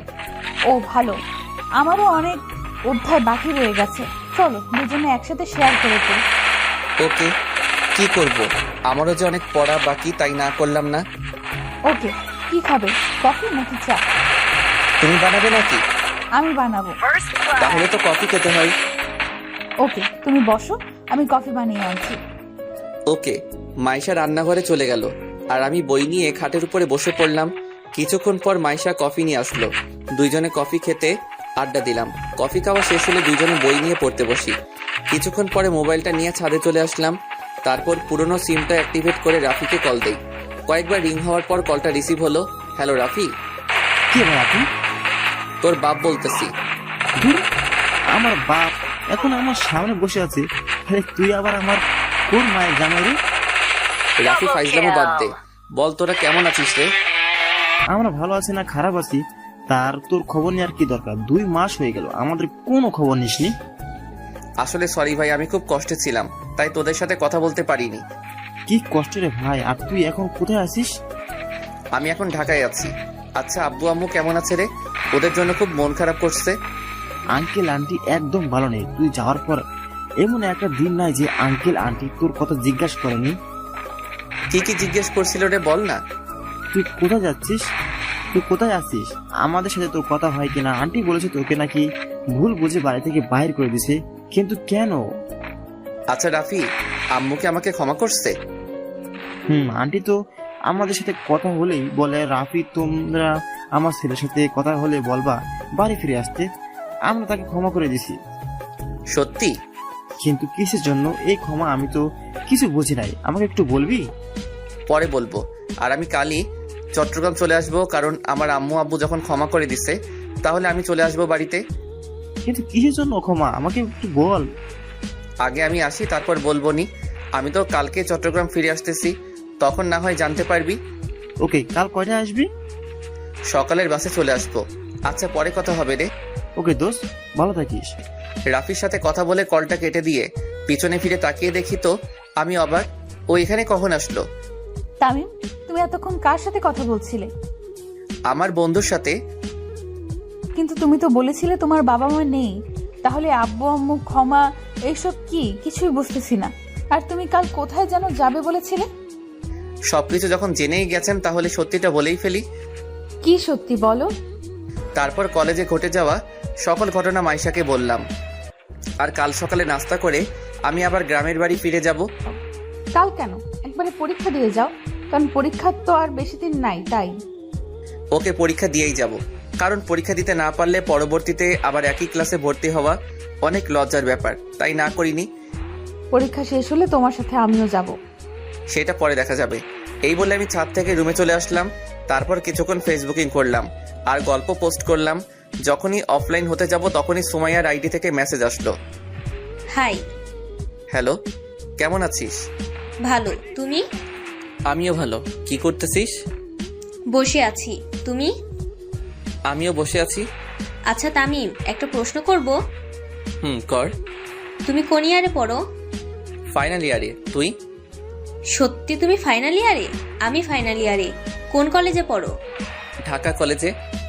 তামিম, তোমার একটা পিক দাও তো। কেন? তোমাকে চেনা চেনা লাগতেছে তাই। কেন বলতো? পিক দিবা কিনা বলো। ওকে ওয়েট, একটু পর আমার একটা ছবি দিলাম। ছবি দেওয়ার সাথে সাথে সুমাইয়া বলল, তামিম, তুমি আমাকে কোনোদিন দেখছো? না তো, কেন? আজকে মাইশার সাথে আমিই ছিলাম। কি তুই? হুম। আরো কিছুক্ষণ কথা বলে অফলাইন হয়ে গেলাম। এইভাবে কেটে গেল কয়েকটা দিন। আর 2 দিন পর আমাদের পরীক্ষা, তাই ভালোভাবে প্রস্তুতি নিতে হবে। তাই আর কোনো সময় নষ্ট না করে সব সময় বই নিয়ে ব্যস্ত থাকি। পরীক্ষার দিন। তামিম, তাড়াতাড়ি রেডি হও। ওকে দাঁড়াও, আমি আসতেছি। এরপর রেডি হয়ে কলেজে চলে গেলাম। ওয়ার্নিং বেল দিয়ে দিল, তাই পরীক্ষার হলে ঢুকে পড়লাম। স্যার প্রশ্ন দিয়ে গেল, কিন্তু প্রশ্ন এত সহজ যে 2 ঘন্টার জায়গায় 50 মিনিটে শেষ করে ফেলছি। এইভাবে একে একে সব পরীক্ষা দিয়ে ফেলছি। সব পরীক্ষা মোটামুটি ভালো হয়েছে। আজ পরীক্ষা শেষ দিন, শেষ পরীক্ষাটাও দিয়ে ফেললাম। এখন আমাকে চট্টগ্রাম ফিরতে হবে, তা আঙ্কেলকে বলা দরকার। তাই পরীক্ষা দিয়ে সোজা মাইশাকে নিয়ে বাড়ি চলে আসলাম রাতে। আঙ্কেল, একটা কথা বলার ছিল। বলো। সকালে চট্টগ্রাম যাবে আর কি, ওকে, কোনো সমস্যা নেই। আপনি জানলেন কি করে? মাইশা বলেছে আর বাড়ি যাবা। ঠিক আছে, তবে আসার সময় রিয়ানদেরও নিয়ে আসবা। এখনো বিয়ে হয়নি, তার মধ্যে আমার আব্বু আম্মুকে বিয়ান বানিয়ে ফেলছে। ওনারা কি আসবে? কেন আসবে না? দরকার হলে আমি কল করে বলবো। Okay uncle. এই বলে ডিনার করে রুমে চলে গেলাম আর মা বাবার সাথে কথা ভাবতে লাগলাম। বাবা মা, আবার তোমাদেরকে দেখতে পাবো। তোমরা কেমন আছো? তোমাদেরকে দেখতে আমার খুব ইচ্ছে করছে। এইসব ভাবতে ভাবতে কখন যে ঘুমিয়ে গেলাম নিজেও জানি না। সকালবেলা দরজায় নাড়ার আওয়াজে ঘুমটার 12টা বেজে গেল। আমি উঠে দরজা খুলতেই দেখি মাইশা কফি নিয়ে দাঁড়িয়ে আছে। দরজা খুললেই কফিটা রেখে চলে যায়। আমি সোজা ওয়াশরুমে গিয়ে ফ্রেশ হয়ে এসে নিচে চলে এলাম। তারপর নাস্তা করে রুমে চলে আসলাম। ব্যাগ গুছিয়ে আবার নিচে নেমে এলাম আর আঙ্কেলকে বললাম, আঙ্কেল, যদি কোনো দোষ করে থাকি তো ক্ষমা করবেন। কি যে বলো না তুমি। এ নাও। এইটা কিসের চাবি? তোমার নতুন গাড়ি। এইসবের কি দরকার ছিল আঙ্কেল? আচ্ছা, এসব কথা এখন থাক, তোমার দেরি হয়ে যাচ্ছে। আঙ্কেল আসি। মাইশা আসি। যদি বেঁচে থাকি তো তাহলে আবার আসবো আঙ্কেল। এই বলে গাড়ি নিয়ে গেট দিয়ে বের হয়ে যখনই মেইন রোডে উঠতে যাব, ঠিক তখনই ট্রাকের সাথে আমার গাড়ির অ্যাক্সিডেন্ট হয়ে যায়। কি ভাবছেন গল্প শেষ হয়ে গেল? তাহলে ভুল ভাবছেন, কারণ গল্পের সিজন 2 আসতে চলেছে। সো সবাই সিজন 2 এর জন্য অপেক্ষা করুন আর আমাদের চ্যানেলটি সাবস্ক্রাইব করে রাখুন। ধন্যবাদ। আমি গাড়ি থেকে ছিটকে দূরে পড়ে যাই আর একটা পিলারের সাথে বাড়ি খাই। তারপর আর কিছু মনে নেই। আফটার 5 মান্থস, 5 মাস পর ডক্টর তামিম এখন কেমন আছে? উনি এখন অনেকটাই বিপদ মুক্ত।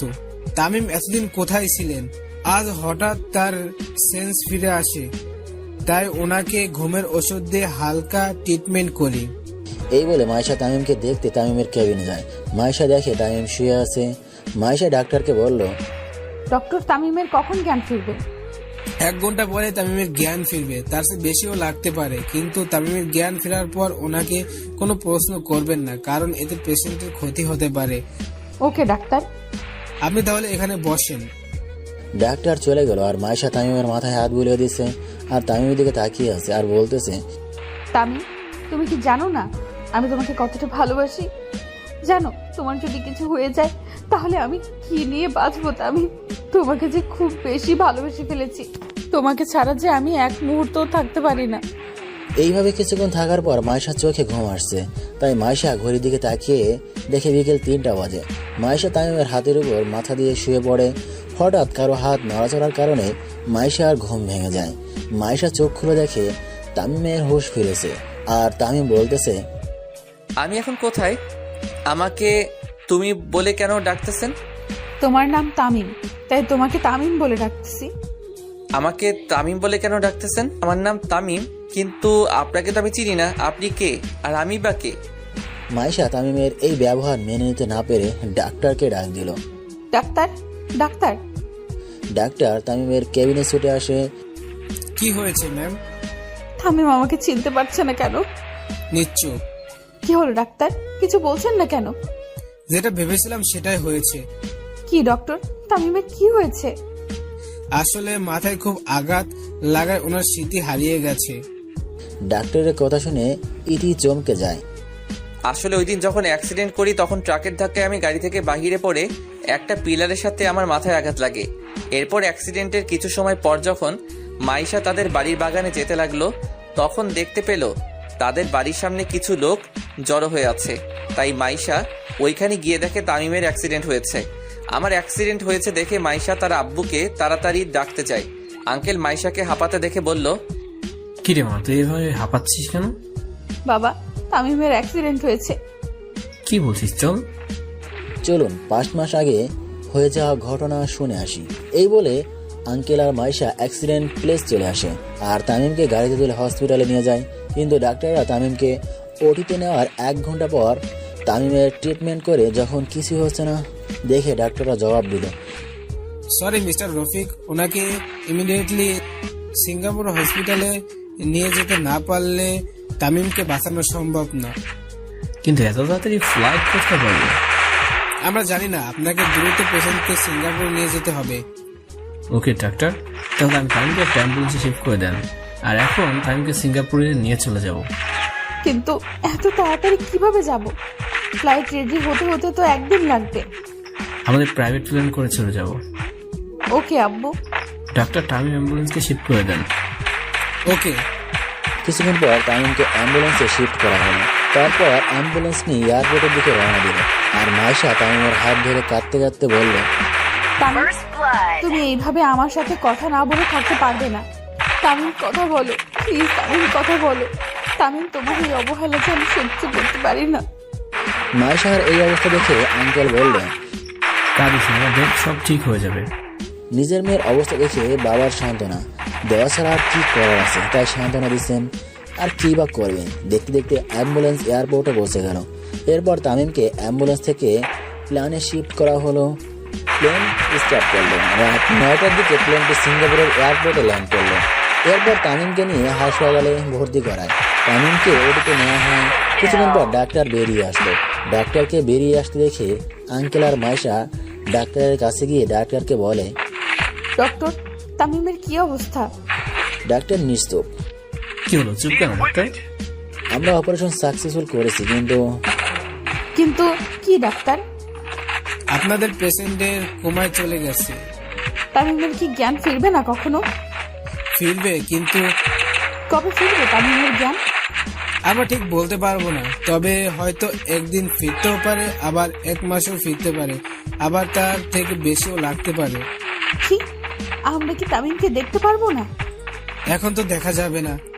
মাইশা ডাক্তারের কথা না শুনে তামিমকে দেখতে ওটির দিকে যায় আর দরজার ওপাশ থেকে দেখে আর কান্না করতে থাকে। এইবার বাস্তবে ফিরে আসি। আমরা কি তামিমকে দেখতে পারবো না? এখন তো দেখা যাবে না। মাইশা ডাক্তারের কথা না শুনে তামিমকে দেখতে ওটির দিকে যায় আর দরজার ওপাশ থেকে দেখে আর কান্না করতে থাকে। এইবার বাস্তবে ফিরে আসি। ডাক্তার, তামিমের কি কখনো স্মৃতি ফিরে আসবে না? ফিরে আসবে, কিন্তু সময় লাগবে। কয়দিন লাগবে ডক্টর? হয়তো 1 মাস বা তার চেয়ে বেশি সময় লাগতে পারে। আমরা কি তামিমকে বাড়িতে নিয়ে যেতে পারি? না, কারণ উনি এখনো পুরোপুরি সুস্থ না। ওকে, কিন্তু কবে বাড়িতে নিয়ে যেতে পারবো? 2-1 দিন পর নিয়ে যেতে পারবেন, যদি সর্বোচ্চ নিরাপত্তা দিতে পারেন। ওকে ডক্টর। এতক্ষণ পর্যন্ত আমি ডাক্তার আর এই মেয়ের কথা শুনতেছি, কিন্তু আমি কে, কি বা আমার পরিচয়? এই মেয়েটা আমার নাম তামিম কেন বলতেছে? তাহলে কি আমার নাম তামিম? কিন্তু এই মেয়েটি বা কে? না, আমি আর এসব ভাবতে পারছি না। মাথাটা কেমন জানি ব্যথা করতেছে। আস্তে আস্তে আমার চোখ বন্ধ হয়ে আছে, তারপর আবার ঘুমিয়ে পড়লাম। ডাক্তারের সাথে কথা বলে আঙ্কেলকে কল দেই, কিন্তু প্রথমবারে কল ধরেনি, দ্বিতীয়বারে কল ধরলো। তখন মাইশা বলল, আব্বু, তুমি কোথায়? তোর জন্য খাবার আনতে হোটেলে আসছি। ওকে, আসতেছি। এই বলে আঙ্কেল কিছু খাবার নিয়ে হাসপাতালে চলে আসে আর মাইশার কাছে গিয়ে বলে, কি হয়েছে? মাইশার বাবা বলে কান্না করে দিল। কি কাচ্ছিস কেন?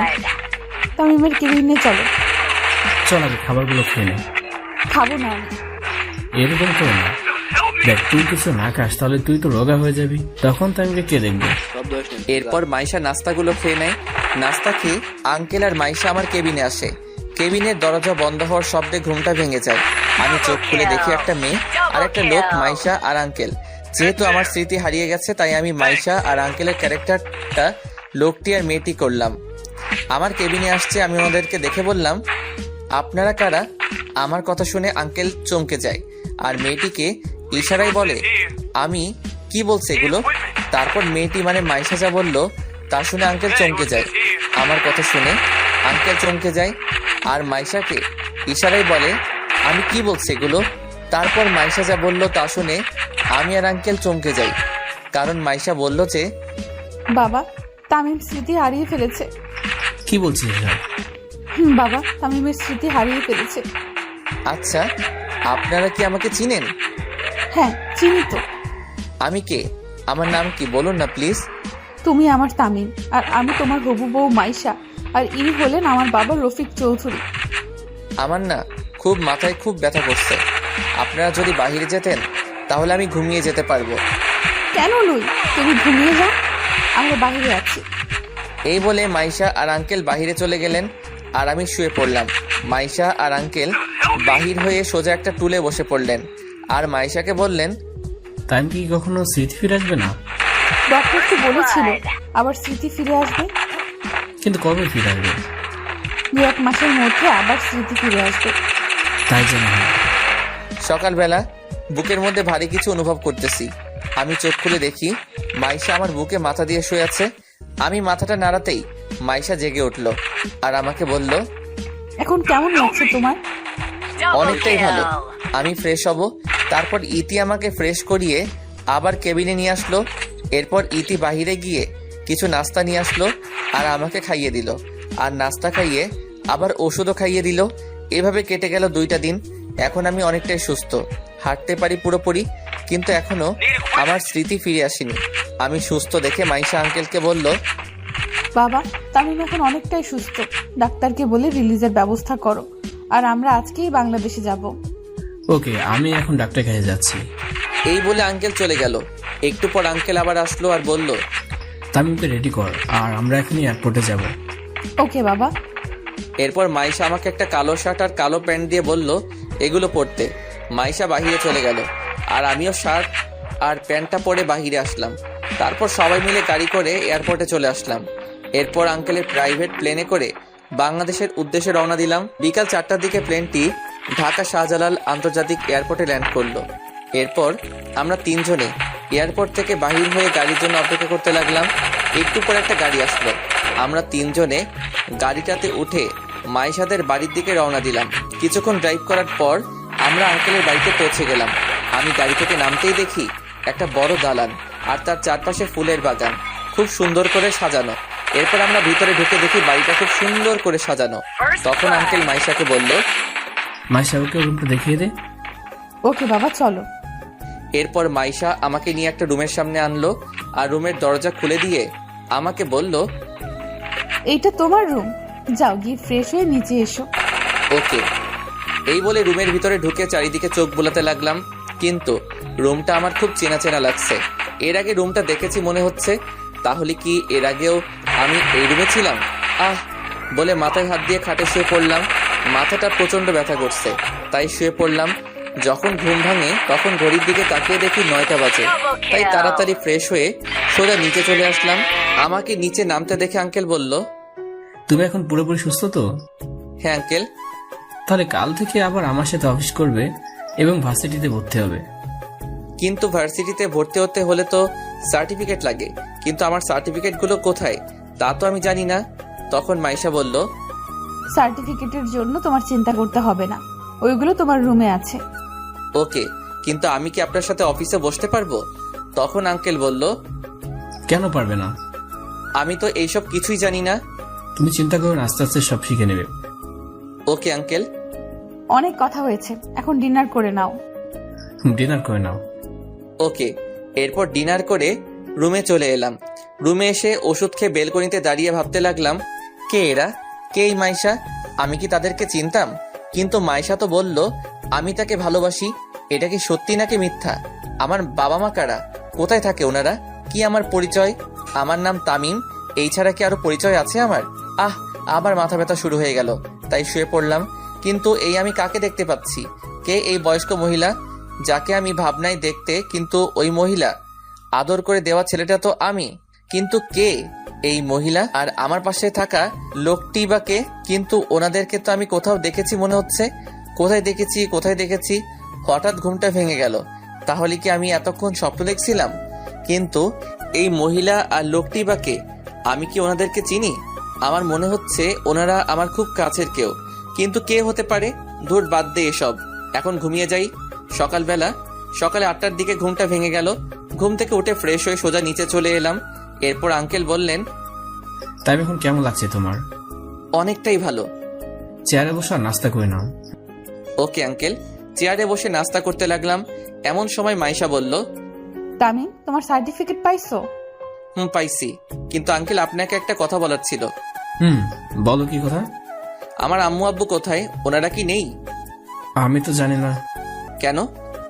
কারণ তুমি আমাদেরকে বলনি তাই। আমি বলিনি মানে বুঝি নাই আঙ্কেল। আঙ্কেল ওই দিন রাতের ঘটনা বলে। ও নাস্তা খাওয়া শেষ করে রেডি হয়ে আসো। কেন? ভার্সিটিতে যেতে হবে আর আমাদের ভর্তি হতে হবে। এমনিতেই অনেক দিন দেরি হয়ে গেছে। ওকে, কিন্তু আপনাকে যেতে হবে না, আমি একাই ভর্তি হতে পারবো। আমি অন্য ভার্সিটিতে ভর্তি হব। কেন? আমার সাথে গেলে সমস্যা কি? কোনো সমস্যা নাই। তাহলে আমার সাথে পড়তে অসুবিধা কোথায়? আমার অন্য ভার্সিটিতে পড়তে চাই, তাই আপনার সাথে আপনার ভার্সিটিতে পড়তে চাই না।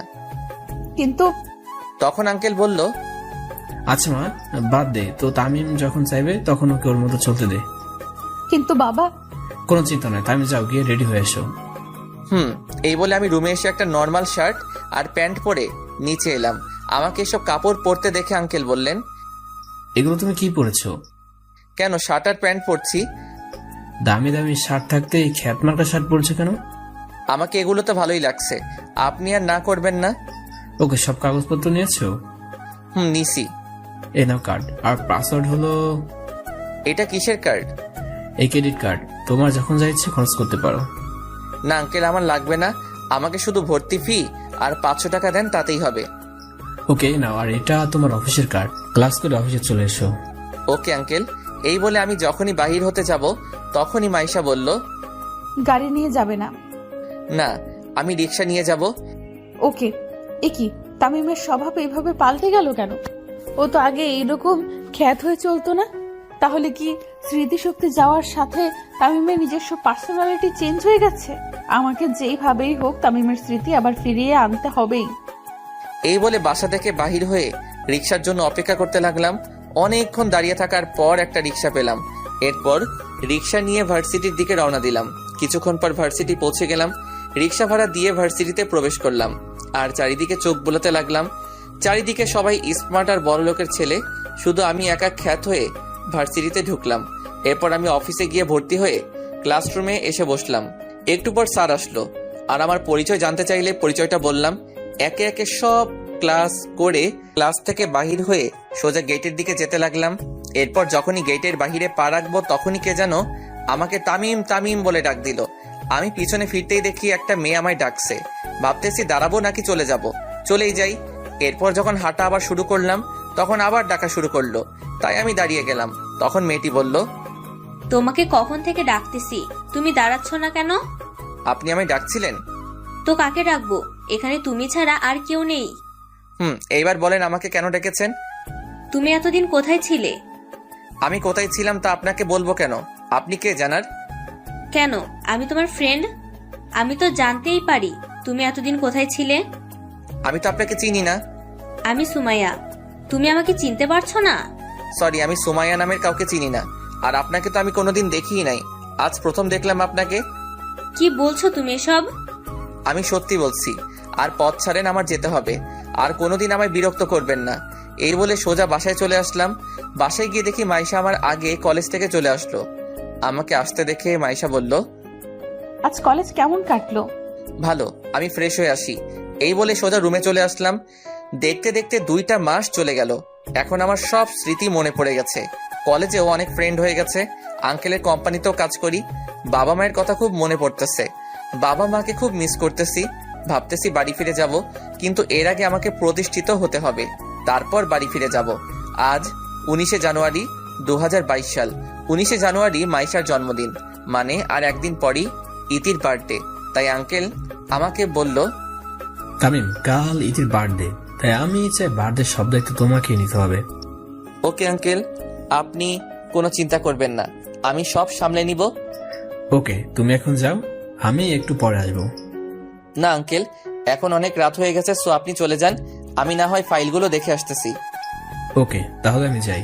এই বলে আঙ্কেল গাড়ি নিয়ে বাসায় চলে গেলেন। আর আমি ফাইলগুলো রেখে কিছুক্ষণ পর বাসায় চলে আসলাম। বাসায় এসে ফ্রেশ হয়ে ঘুমিয়ে পড়লাম, কিন্তু কোনোভাবেই ঘুম আসতেছে না। তাই ছাদে চলে গেলাম। ছাদে একটু দাঁড়িয়ে আবার রুমে চলে আসলাম। রুমে এসে আবার শুয়ে গেলাম। ফ্রেশ হয়ে নিচে নাস্তা করতে এলাম।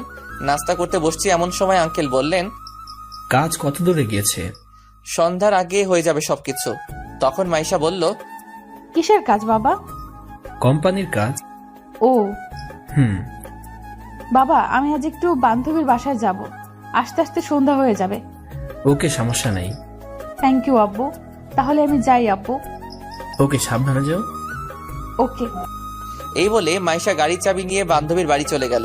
তখন আঙ্কেল আমাকে বলল, তামিম, তুমি তোমার কাজ করো। Okay uncle. এরপর আমি সোজা ডেকোরেশনের দোকানে চলে গেলাম। এরপর বার্থডের জন্য সব অ্যারেঞ্জ করে সোজা অফিসে চলে গেলাম। মাইশা বাড়িতে প্রবেশ করে দেখে বাড়িতে কেউ নেই, পুরো বাড়িটা ফাঁকা। মাইশা এদিক ওদিক দেখতে লাগলো, কিন্তু কেউ নেই। তাই মাইশা সোজা ছাদে চলে গেল। ছাদে গিয়ে দেখে সব লাইট অফ। একটু পা বাড়াতেই সব লাইট জ্বলে উঠলো আর আকাশে বাজি ফাটলো আর লেখা উঠলো, happy birthday to dear Maisha. Maisha এসব দেখে অবাক হয়ে যায়। আর স্টেজের দিকে এগোতেই সবাই মাইশাকে উইশ করে। এরপর মাইশা কেকটা কাটলো। কেকটা কেটে আঙ্কেলকে খাইয়ে দিল আর আঙ্কেলও মাইশাকে খাইয়ে দিল। এরপর আরেকটা কেকের টুকরা নিয়ে আমাকে খাইয়ে দিতে চাইলে আমি আমার হাতে নিয়ে নিলাম। কেক কাটা পর্ব শেষ হলে আঙ্কেল মাইকে অ্যানাউন্স করলেন, আজ আপনাদের একটা খুশির খবর দেওয়ার আছে। আর তা হলো আগামী 3 আগস্ট আমার মেয়ে মাসের সাথে আমার ভাইয়ের ছেলে তামিমের সাথে এঙ্গেজমেন্টের দিন ঠিক করা হলো। আঙ্কেলের কথা শুনে জন্মদিনে আসা সবাই হাততালি দিতে লাগলো। কিন্তু আঙ্কেলের এই অ্যানাউন্সটা আমার ভালো না লাগলেও অন্য আরেকজন এই অ্যানাউন্সটা শুনে খুব খুশি হলো। আর সে কেউ নয়, সে হলো মাইশা। মাইশাকে দেখেই বোঝা যাচ্ছে মাইশা খুব খুশি, কিন্তু আমি মোটেও খুশি না। কারণ বামুন হয়ে চাঁদে হাত দেওয়ার অধিকার আমাদের মতো গরিবের নাই। তাই আমার মাইশাকে বিয়ে করার স্বপ্ন না দেখাই ভালো। আমি আর ওইখান থেকে সোজা নিচে চলে আসলাম, কিন্তু নিচে এসে দেখি যে একটা মেয়ে একটা সোফায় বসে আছে আর কান্না করছে। আমি কাছে গিয়ে দেখি এ আর কেউ নয়, এই সেই মেয়ে যার জন্য আমার বাড়ি ছাড়া হতে হয়েছিল, কলেজ ছাড়া হতে হলো। আর সে হলো অবনী। অবনীকে দেখে আমার প্রচুর রাগ হচ্ছে, কিন্তু ও এখানে কেন? আমি ওকে দেখে ওর কাছে গিয়ে বসলাম। আমাকে দেখে অবনী বলল, তামিম, তুমি এইখানে কেন? আর মাহেশের সাথে তোমার কিসের সম্পর্ক? সরি ম্যাডাম, আমার ব্যক্তিগত ব্যাপার আমি কাউকে বলি না। তামিম, প্লিজ বলো, মাহেশের সাথে তোমার কিসের সম্পর্ক? আগে বলেন তো আপনি এখানে কেন? আমি মাহেশের চাচাতো বোন, এবার বলো প্লিজ। আঙ্কেল মাইকে অ্যানাউন্স করছে তা শুনতে পাননি? আমি মাইশাকে ভালোবাসি আর মাইশাও আমাকে ভালোবাসে, তাই আঙ্কেল আমার সাথে মাইশার বিয়ে ঠিক করেছে। আপনি নিশ্চয়ই শুনেছেন আগামী মাসের 3 তারিখ আমার আর মাইশার এঙ্গেজমেন্ট। তুমি সত্যি বিয়েটা করবে তামিম? তা নয় তো কি, ভালোবাসার মানুষকেই তো বিয়ে করব। কিন্তু অবনীকে আর বলতে না দিয়ে আমি সোজা আমার রুমে চলে আসলাম। রুমে এসে রাফিকে কল দিলাম। কয়েকবার কল হতেই রাফি কল ধরলো। হ্যালো, কে? দোস্ত, আমি তামিম। কেমন আছিস রে দোস্ত? ভালো রে দোস্ত, তুই কেমন আছিস? সবাই কেমন আছে? সবাই ভালো আছে রে, কিন্তু আন্টি আঙ্কেল খুব চিন্তা করে তোর জন্য। তুই ফিরে আয় প্লিজ। সরি রাফি, এটা আর সম্ভব না। কেন সম্ভব না? তুই কি আর ওইখানে আসবি না? আসবো, তবে আগে আমি আমার পড়াশোনা শেষ করব, নিজে প্রতিষ্ঠিত হব, তারপর গ্রামে ফিরে আসব। কিন্তু আন্টি আঙ্কেলের অবস্থা খুব খারাপ। ওকে, আমি কিছু টাকা পাঠাচ্ছি তোর নাম্বারে, তা আম্মুকে দিস আর বলবি তামিম আবার চলে আসবে, তবে একটু ধৈর্য ধরতে বলিস। টাকা আমি দিছি বলবি। ওকে, টাকা কখন দিবি? আমি টাকা দেওয়ার পর তোকে আবার কল দিব। এখন রাখি, বাই। ওকে ভাই, ভালো থাকিস, নিজের খেয়াল রাখিস। এরপর কলটা কেটে দিয়ে ফ্রেশ হয়ে ঘুমিয়ে পড়লাম। সকালবেলা বুকের উপর ভারী কিছু অনুভব করছি। আস্তে আস্তে চোখ খুলে দেখি অবনী আমার বুকের উপর শুয়ে আছে। কিন্তু কিভাবে? আমি তো দরজা লাগিয়ে ঘুমিয়েছিলাম, তাহলে অবনী ঢুকলো কিভাবে? এখন যদি মাইশা দেখতে পাই তাহলে আমার অবস্থা খারাপ করে ফেলবে। কি করি? আইডিয়া একটা পেলাম। আমি অবনীকে ধাক্কা মেরে ফ্লোরে ফেলে দিলাম আর দরজা খুলে সোজা মাইশার কাছে গেলাম। তখন আমাকে মাইশা বলল, এত সকালে তুমি আমার রুমে, ব্যাপার কি? কেন, আমার হবু বউয়ের রুমে কি আসতে পারবো না নাকি? নিশ্চয়ই আসতে পারবে, কিন্তু আজ হঠাৎ এত সকালে কোনো কারণ তো আছে। অবনী তোমার হবু বরের রুমে কি করছে? অবনী তোমার রুমে নাকি? আমার রুমে, তাও রাত থেকে মনে হয়। কিন্তু ওর এত বড় সাহস, ও আমার বরের রুমে কি করছে? এই বলে ইতি তার রুম থেকে বের হয়ে সোজা আমার রুমে গিয়ে যা করলো তা আমি কল্পনাও করতে পারলাম না। কারণ মাইশা আমার রুমে গিয়ে অবনীকে আমার রুমে দেখে ঠাস। কি ভাবছেন থাপ্পড়টা অবনীর গায়ে লাগছে? ঠিকই ভাবছেন, কারণ চটটা অবনীর মুখে মাইশাই মারছে আর বলল, তোর সাহস কি করে হয় আমার বরের রুমে আসার? আমার প্রেমিকের রুমে আসতে সাহসের দরকার আছে নাকি? কে তোর প্রেমিক? কেন? তামিমকে আমি ভালোবাসি। কিন্তু আমি তোমাকে ভালোবাসি না অবনী, আর আমি মাইশাকে ভালোবাসি আর মাইশাকে বিয়ে করব। আমার বুকে শুধু মাইশার জায়গা, অন্য কারো জায়গা নাই। তামিম, সত্যি আমি তোমাকে খুব ভালোবাসি। তোকে বলছে তো তামিম তোকে ভালোবাসে না, তবু কেন ওকে বিরক্ত করছিস? যা এখান থেকে। অবনী আর কিছু না বলে কান্না করতে করতে চলে গেল। অবনী চলে যাওয়ার পর মাইশা আমাকে শক্ত করে জড়িয়ে ধরলো, যেন ছেড়ে দিলে কোথায় হারিয়ে যাব। তামিম, তুমি আমাকে এত ভালোবাসো জানতাম না তো। আমি তোমাকে খুব ভালোবাসি আর ভালোবেসে যাব। জানো, আজ আমি খুব খুশি। কেন জানতে পারি ম্যাডাম? এই যে আজ আমার সব আশা পূরণ হলো। কি আশা পূরণ হলো শুনি? তোমাকে আমার নিজের করে পেলাম, তাই। জানো, তোমাকে প্রথম দেখায় ভালো লেগে যায়, কিন্তু তোমাকে ভালোবাসার প্রস্তাব দিলে তুমি যখন আমায় ফিরিয়ে দিয়েছিলে, জানো, তখন আমার মনে হয় আমার মাথার উপর যেন আকাশ ভেঙে পড়েছে। আর তুমি যখন আমাকে তোমার সাথে ফ্রেন্ডশিপের কথা বললে, খুব খুশি হয়েছিলাম। আমাকে ছেড়ে কখনো কোথাও যাবে না তো? যাব না, তোমাকে ছাড়া কখনো ছেড়ে যাব না। সত্যি? আচ্ছা চলো, ব্রেকফাস্ট করবে, চলো। চলো, আমি ফ্রেশ হয়ে আসি। ওকে, তুমি আসো, আমি যাই। এরপর আমি ফ্রেশ হয়ে নিচে নেমে দেখি সবাই বসে আছে আমার জন্য, কিন্তু অবনীকে কোথাও দেখতে পাচ্ছি না। তাহলে কি অবনী চলে গেছে? যাক বাবা, ভালোই হয়েছে, আপদটা বিদায় হয়েছে। এরপর গিয়ে যখনই চেয়ারে বসবো তখন দেখি অবনী রান্নাঘর থেকে বাহির হচ্ছে। ধুর, আর ভালো লাগে না। অবনী এখান থেকে কবে যাবে? নাস্তা করে আঙ্কেলকে বললাম, আঙ্কেল আমি অফিসে যাচ্ছি, আপনি বাসায় বিশ্রাম করুন। ভার্সিটিতে যাবে না? যাব, ভার্সিটি থেকে ক্লাস করে অফিসে যাব। আচ্ছা, তাহলে অবনীকে আর মাইশাকে তোমার ভার্সিটির অ্যাডমিশন করিয়ে দিও তো। এই মেরে ছেড়ে এখন কি হবে? দূর, ভালো লাগে না। যেটার ভয় পেয়েছি সেটাই হলো। তার মানে অবনী এখানেই থাকবে, কিন্তু কেন? ওর বাবার কলেজ থাকতে এখানে কেন পড়তে হবে? নাকি আমাকে ফাঁসানোর প্ল্যান করতেছে? কি ভাবছো তামিম? কই কিছু না তো। আঙ্কেল আমার ভার্সিটিতে কেন? মাইশা যে ভার্সিটিতে পড়ে ওই ভার্সিটিতে তো। ঠিক আছে, আমি ভাবছিলাম সবাই যদি একই ভার্সিটিতে পড়ে তাহলে খুব ভালো হয়। ওকে, আপনার যেটা ভালো মনে হয় ওইটাই করেন। ওকে, তুমি ইতি আর অবনী তোমাদের ভার্সিটিতে অ্যাডমিশনের ব্যবস্থা করে নিও। ওকে আঙ্কেল, আপনারা রেডি হয়ে নিচে আসুন, আমি গাড়িতে অপেক্ষা করতেছি। ওকে। এরপর আমি নিচে নেমে গাড়িতে অপেক্ষা করতেছি। ধুর, ভালো লাগে না। চাইছিলাম অবনী থেকে দূরে থাকতে, কিন্তু এই তো একেবারে আঙ্কেলের বাড়িতে সেট হয়ে গেছে। কিন্তু কেন? নাকি আমাকে অবনীর প্রেমে ফাঁসানোর জন্য? অবনীর চাল এটা না, আমি কিছুতেই ওর ফাঁদে পা দিব না। এইসব ভাবতেছি, হঠাৎ মাইশা বলল, কি হলো?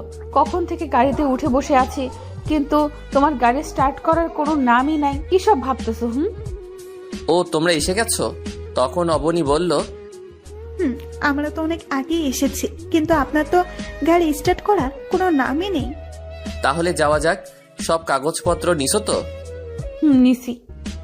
তারপর গাড়ি স্টার্ট করে সোজা ভার্সিটিতে চলে আসলাম। গাড়িটা পার্ক করে ভার্সিটির অফিসে গিয়ে মাইশা আর অবনীর ভর্তি করিয়ে দিলাম। এরপর তিনজনে ক্লাসে চলে আসলাম। যেহেতু সবাই একই ক্লাসে আর একই বিভাগে পড়ি, তাই তিনজনেই একই ক্লাসে গিয়ে বসলাম। এরপর স্যার এসে ক্লাস করালেন। তারপর একে একে সব ক্লাস করে বাহিরে চলে আসলাম, কিন্তু মহারানীদের আসার নাম নাই। আমি মাঠের একপাশে সিঁড়িতে গিয়ে বসলাম। হঠাৎ একটা মেয়ে এসে বলে, হাই, আমি নীলা। তো আমি কি করব? কিছু করতে হবে না। এই তো গুড। এরপর পিছনে ফিরতেই দেখি মাইশা আর অবনী দাঁড়িয়ে। আমি ওদের চোখের দিকে তাকাতেই দেখি চোখগুলো রাগে লাল হয়ে গেছে। মনে হচ্ছে যেন ওই চোখের ভিতর থেকে আগুন বাহির হবে। আমি তো ভয়ে শেষ। এখন কি হবে? কি আর হবে? আমি তো আর ইচ্ছে করে ওর সাথে কথা বলিনি। তখন মাইশা রেগে বলল, তুই ওই নীলার সাথে কি কথা বলতেছিলি? মেয়ে দেখলেই শুধু কথা বলতে ইচ্ছে করে, তাই না? এই রে, এই মেয়ে তো তুই তোকারি শুরু করে দিল। এখন কি হবে? খুব রেগে আছে। আমি ইচ্ছে করে কথা বলিনি। নীলা নিচ থেকে আমার সাথে কথা বলতে আসছিল, আমি তো কথাই বলিনি ওর সাথে। সত্যি তো তামিম? সত্যি বলছি। মাইশা, আমি কিন্তু মিথ্যে বলতেছি। ও বুঝছি, তার মানে সবকিছুর মেইন হচ্ছে এই অবনী। দাঁড়াও, দেখাচ্ছি অবনী তোমাকে। আমাকে কলেজ থেকে টিসি দিয়ে এখন আবার আমার আর মাইশার মাঝে ফাটল ধরাতে আসছো? মাইশা কলিজা আমার, বিশ্বাস করো আমি নিজ থেকে ওই মেয়েটার সাথে কথা বলিনি। মাইশাকে কলিজা ডাকতে শুনে অবনী রাগে ফেটে যাচ্ছে, মনে হচ্ছে যেন কাঁচা খেয়ে ফেলবে আমাকে। আমি তোমাকে কখনো অবিশ্বাস করতে পারি না। আমি জানি তুমি কখনো নিজ থেকে মেয়েদের সাথে কথা বলবে না। অবনীকে আরো রাগানোর জন্য মাইশাকে বললাম, কলিজা চলো যাওয়া যাক, অনেক দেরি হয়ে গেছে, অফিসে যেতে হবে তো। মাইশার একটা হাত ধরে বললাম। আমাকে মাইশার হাত ধরতে দেখে অবনী আর থাকতে না পেরে গাড়িতে গিয়ে বসে পড়ল। আমিও খুশি। অবনী এখন কেমন লাগে? আমাকে ভালোবাসতে আসছো? তখন তো বলেছিলে আমার কিছু নেই, তাহলে আজ কেন আমাকে ভালোবাসতে আসছো? অবনী, তোমাকে আমি কোনোদিন ভালোবাসতে পারবো না, কারণ আমি মাইশাকে খুব ভালোবাসি। কি হলো, চলো। চলো। আজ কিন্তু আমরা একটা রেস্টুরেন্টে যাব। কিন্তু অবনী বলে উঠল, রেস্টুরেন্টে কেন? আজ দুপুরের খাবার রেস্টুরেন্টেই খাবো। আমি যাব না। কেন যাবি না? আমার রেস্টুরেন্টের খাবার ভালো লাগে না। তামিম, তুমি গাড়ি স্টার্ট দাও আর একটা রেস্টুরেন্টের সামনে গাড়িটা থামাবা। ওকে মহারানী। এরপর গাড়ি ড্রাইভ করে সোজা একটা রেস্টুরেন্টের সামনে গাড়িটা পার্কিং করলাম। তারপর তিনজনে রেস্টুরেন্টে ঢুকলাম আর একটা ভিআইপি কেবিনে বসলাম। আমি আর মাইশা পাশাপাশি বসলাম আর অপর পাশে বসে আছে অবনী। এরপর ওয়েটার আসলে খাবার অর্ডার করা হয়। এরপর ওয়েটার আসার আগ পর্যন্ত একটু প্রেম করে নেই। তারপর আমি মাইশার কাঁধে মাথা রাখলে মাইশা বলল, এই কি করছো? দেখো অবনীর সামনে বসে আছে। আমার তো এতক্ষণ অবনীর কথাই মনেই ছিল না। সরি কলিজা। একটু পর ওয়েটার খাবার নিয়ে চলে আসলো। এরপর আমি খাবার বাসনে নিয়ে আঙুল দিয়ে খেলা করতেছি। মাইশা আমার এই অবস্থা দেখে বলল, কি হলো, তুমি খাচ্ছ না কেন? তোমার হাতে খেতে ইচ্ছে করছে। দেখছো না সামনে অবনী বসে আছে, পরে আমার হাতে খেতে পারবে? আচ্ছা ঠিক আছে, রাতে কিন্তু তোমার হাতে ছাড়া আমি খাবার খাবো না। আচ্ছা ওকে, এখন খেয়ে নাও। আমার আর মাইশার চুপি চুপি কথা বলতে দেখে অবনী বলল, কিরে তোরা খাবার না খেয়ে চুপি চুপি কি বলতেছিস? কিছু না তো। কিছু না। না কিছু একটা তো চলছে। বাদ দে সব, এখন খাবারটা খেয়ে নে। এরপর খাওয়া শেষ করে বিল মিটিয়ে ইতি আর অবনীকে বাড়ি ড্রপ করে দিয়ে সোজা অফিসে চলে আসলাম। এরপর সোজা এসে কেবিনে বসলাম। 2টা ফাইল দেখা শেষ হলে, ওকে তুমি যাও আমি আসতেছি। এরপর আমার কেবিন থেকে বের হয়ে সোজা আঙ্কেলের কেবিনে গেলাম। আঙ্কেলের কেবিনে ঢুকে সালাম দিলাম, আসসালামু আলাইকুম আঙ্কেল। ওয়ালাইকুম সালাম, তুমি চেয়ারে বসো। Okay uncle. তাই আজকে তোমাকে রাতে অফিসে থাকতে হবে। ওকে, সমস্যা নাই। আচ্ছা সন্ধ্যা একটা প্রজেক্ট আছে, আর ওই প্রজেক্টটা যদি আমরা পাই তাহলে আমাদের কোম্পানির 70% লাভ হবে। ওকে, প্রজেক্টটা আমরাই জিতবো, আপনি কোনো চিন্তা করিয়েন না। তুমি যতটা সহজ ভাবছো ততটা সহজ নয় প্রজেক্ট, আমরা পাবো। অনেক কঠিন একটা প্রজেক্ট। আঙ্কেল আপনি একদম চিন্তা করবেন না, আর প্রজেক্টের কাগজগুলো আমায় দেন। এই নাও। আঙ্কেল আমি তাহলে প্রজেক্টের ব্যাপারে সবকিছুর প্রস্তুতি নিতে হবে, তাই আমি আমার কেবিনে গেলাম। কোনো সমস্যা হলে বলবেন। ওকে যাও। এরপর আঙ্কেলের কেবিন থেকে বের হয়ে সোজা আমার কেবিনে চলে আসলাম। প্রজেক্টের ব্যাপারে সবকিছু প্রস্তুতি নিয়ে নিলাম।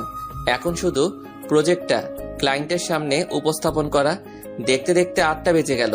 তারপর আমি আর আঙ্কেল কনফারেন্স রুমে চলে গেলাম। এরপর সব ক্লায়েন্ট চলে আসলো। এরপর একটা ক্লায়েন্ট বলল, জি দামি প্রজেক্ট দেখাও। জি আঙ্কেল। এরপর আমি প্রজেক্টর অন করে পুরো প্রজেক্টটা দেখাতে লাগলাম। এরপর প্রজেক্টটা শেষ হলে সবাই হাততালি দিল। মিস্টার চৌধুরী, আমি আপনার প্রজেক্টটা কিনতে চাই। আমিও আপনার প্রজেক্টটা কিনতে চাই। Okay deal done. Okay deal final, এই নিন। আমার পক্ষ থেকেও ডিল ফাইনাল, এই নিন। 50% আগে পরিশোধ করে দিলাম, বাকিটা প্রজেক্ট হাতে আসার পর। ওকে মিস্টার রায়হান, প্রজেক্টটা আগামী 3 দিনের মধ্যে পেয়ে যাবেন। ওকে এখন আসি মিস্টার চৌধুরী। এরপর আরো কয়েকটা কোম্পানিতে আমাদের প্রজেক্টর কিনে নিল। সবাই আঙ্কেল আর আমার সাথে হাত মিলিয়ে চলে গেল। সবকিছু তোমার জন্য সম্ভব হয়েছে, কনগ্রাচুলেশন তামিম। এটা আমার কর্তব্য আঙ্কেল। এই প্রজেক্টের জন্য আমরা 80 কোটি টাকা পেয়েছি, আরো 120 কোটি টাকা পাবো যদি কোম্পানি আমরা প্রজেক্টটা দিতে পারি। তাতে আমরা আমাদের কোম্পানি আরেকটা শাখা করতে পারবো। আঙ্কেল আপনি কোনো চিন্তা করবেন না, প্রজেক্টটা সব কোম্পানিকে আমরা দিতে পারবো। তুমি এখন বাসায় যাও। না আঙ্কেল আপনি বাসায় যান, আজ থেকে আপনার কোম্পানি আমি সামলাবো। সত্যি তুমি সামলাবে? তাহলে খুব ভালো। আঙ্কেল আজ থেকে আমি সামলাবো, আপনি বাসায় যান, আমি একটু পর বাসায় যাব। ওকে আমি যাই তাহলে, তুমি সাবধানে এসো। আঙ্কেল আপনিও সাবধানে যাবেন। এরপর আঙ্কেল চলে গেল। পিয়ন ডাক দিয়ে কফি আনতে বললাম, কারণ রাত প্রচুর হয়েছে, যার কারণে আমার একটু একটু ঘুম আসতেছে। কিন্তু আমার ঘুমালে চলবে না, কারণ 3 দিনের মধ্যে প্রজেক্টের 8টা কপি তৈরি করতে হবে। আমাদের কাছে মাত্র 2টা কপি আছে। যেইভাবেই হোক আজকের মধ্যে আরো 2টা কপি রেডি করতে হবে। কিন্তু এত কম সময় 2টা কপি কিভাবে তৈরি করব, কি যে করি, কিভাবে যে কপি তৈরি করি। যেইভাবেই হোক কপিগুলো রেডি করতেই হবে। হঠাৎ মোবাইলটা যেন কেঁপে উঠলো। রাত 12টা বাজে, কিন্তু এত রাতে কে কল দিবে? মোবাইলটা হাতে নিয়ে দেখি মাইশা কল দিয়েছে। আমি কলটা রিসিভ করতেই ওপাশ থেকে, তামিম তুমি কোথায়? এত রাত পর্যন্ত অফিসে কিসের এত কাজ, যার জন্য বাসায় আসতে পারতেছো না? এই তো একটু পর চলে আসতেছি মাইশা জানো। ওকে দেরি করো না, কিন্তু আমি তোমার জন্য এখনো না খেয়ে বসে আছি। কি তুমি এখনো খাও নাই? তোমার জন্য অপেক্ষা করতেছি, তুমি আসলে তোমার হাতে খাবো বলে। আজকে পারবো না, তুমি এখন খেয়ে লক্ষ্মী মেয়ের মতো ঘুমিয়ে পড়ো। কিন্তু কোনো কিন্তু নয়, তুমি খেয়ে ঘুমিয়ে পড়বে ব্যাস। ওকে তুমি তাড়াতাড়ি চলে এসো কিন্তু। ওকে। ফোনটা কেটে দিয়ে আবার প্রজেক্টে হাত লাগালাম, কিন্তু কিছুতেই পারতেছি না। কি করি এখন, কি করি। এরপর কম্পিউটারে হাত দিয়ে প্রজেক্টটা আস্তে আস্তে আবারও রেডি করতে লাগলাম, কিন্তু একবারে হলো না। তাই 3-4 বার ট্রাই করার পর হয়ে গেল। তারপর 2টা কপি করে বাসায় চলে আসলাম। এইভাবে কেটে গেল কয়েকটা দিন।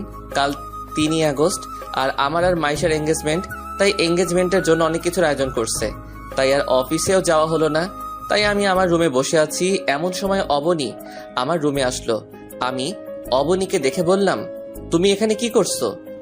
কেন, আসতে পারি না নাকি? না, তুমি আমার রুমে আসতে পারো না। তামিম, একটা কথা বলবে আমায়? কি কথা বলেন? তো ভালোবাসো? কি বলতে চাইছেন আপনি? আমি বলতে চাইছি যে আমি তোমাকে খুব ভালোবাসি, তাই আমি চাই তুমি মাইশের সাথে এঙ্গেজমেন্ট করবে না। সরি, আপনি কে বলার? আমি কার সাথে এঙ্গেজমেন্ট করব না করব এটা সম্পূর্ণ আমার ব্যক্তিগত ব্যাপার। সত্যি তুমি মাইশাকে বিয়ে করবে? অবশ্যই করব, তাতে সন্দেহের কি আছে? ও আচ্ছা, বিরক্তি করছে মনে হয় তোমাকে এসব কথা বলে। তুমি যতই কাঁদো না কেন অবনী, তোমাকে আমি কোনো দিন ভালোবাসিনি, ভালোবাসবো না, কারণ তুমি আমার অনেক ক্ষতি করছো, যার ক্ষতিপূরণ চাইলেও তুমি দিতে পারবে না অবনী। তাই তুমি আমার কাছ থেকে অবহেলা ছাড়ার কিছু আশা করতে পারবে না। আপনি এখন এখান থেকে যাননি? যাচ্ছি। অবনী চলে গেল, আর আমিও ঘুমিয়ে গেলাম। সকালবেলা দরজার টোকার আওয়াজ, ঘুমটা ভেঙে গেল। ধুর, ভালো লাগে না। কোন হারামজাদা আমার কাঁচা ঘুমটা ভাঙলো রে? এই কে রে? আমি। ও তুমি? তারপর দরজাটা খুলে দিলাম। মাইশা ভিতরে ঢুকে বলল, তাড়াতাড়ি উঠো। এত সকাল সকাল কেন উঠবো? এত সকাল মানে? এখন কয়টা বাজে খেয়াল আছে? হবে 7টা-8টা। না মহারাজ, এখন 10টা বাজে। একটু পর আমাদের এঙ্গেজমেন্ট শুরু হবে। যাও, তাড়াতাড়ি ফ্রেশ হয়ে আসো। ওকে, তুমি যাও, আমি আসতেছি। তাড়াতাড়ি উঠে গোসল করে বাহিরে এসে একটা নীল কালারের পাঞ্জাবি আর পায়জামা পরে নিচে নেমে আসলে আঙ্কেল বলল, তাই তুমি রেডি তো? আঙ্কেল। তাহলে এদিকে আসো, আর এই আন্টিটা মাইশাকে পাঠিয়ে দাও। ওকে আঙ্কেল, দেন। তারপর আঙ্কেলের হাত থেকে আংটিটা নিয়ে মাইশার ডান হাতের আঙ্গুলে পরিয়ে দিলাম। মাইশাও আমার হাতে আংটি পরিয়ে দিলে অনুষ্ঠানে থাকা সবাই খুশিতে হাততালি দেয়। কিন্তু সবাই হাসি খুশি হলেও একটা মানুষের খুব মন খারাপ, আর সে আর কেউ নয়, সে হলো অবনী। তার মুখ দেখে বোঝা যাচ্ছে অবনী এই বিয়েটা সহ্য করতেই পারছে না। কিন্তু কেন? আমি তো অবনীকে ভালোবাসি না, আর একতরফা কখনো ভালোবাসা হয় না। এইসব ভাবতেছি, হঠাৎ স্পিকারের শব্দে ধ্যান ভাঙলো। তখন আঙ্কেল বলল, লেডিস অ্যান্ড জেন্টলম্যান, আগামী 1 ডিসেম্বর তামিম আর মাইশার বিয়ে। আশা করি যারা আজকেও এসেছেন তারা সবাই বিয়ের দিন আসবেন আর তাদের এই জুটিটাকে আশীর্বাদ করবেন। এত তাড়াতাড়ি আঙ্কেল বিয়ে ঠিক করে ফেলবে আমি তো ভাবতেই পারিনি।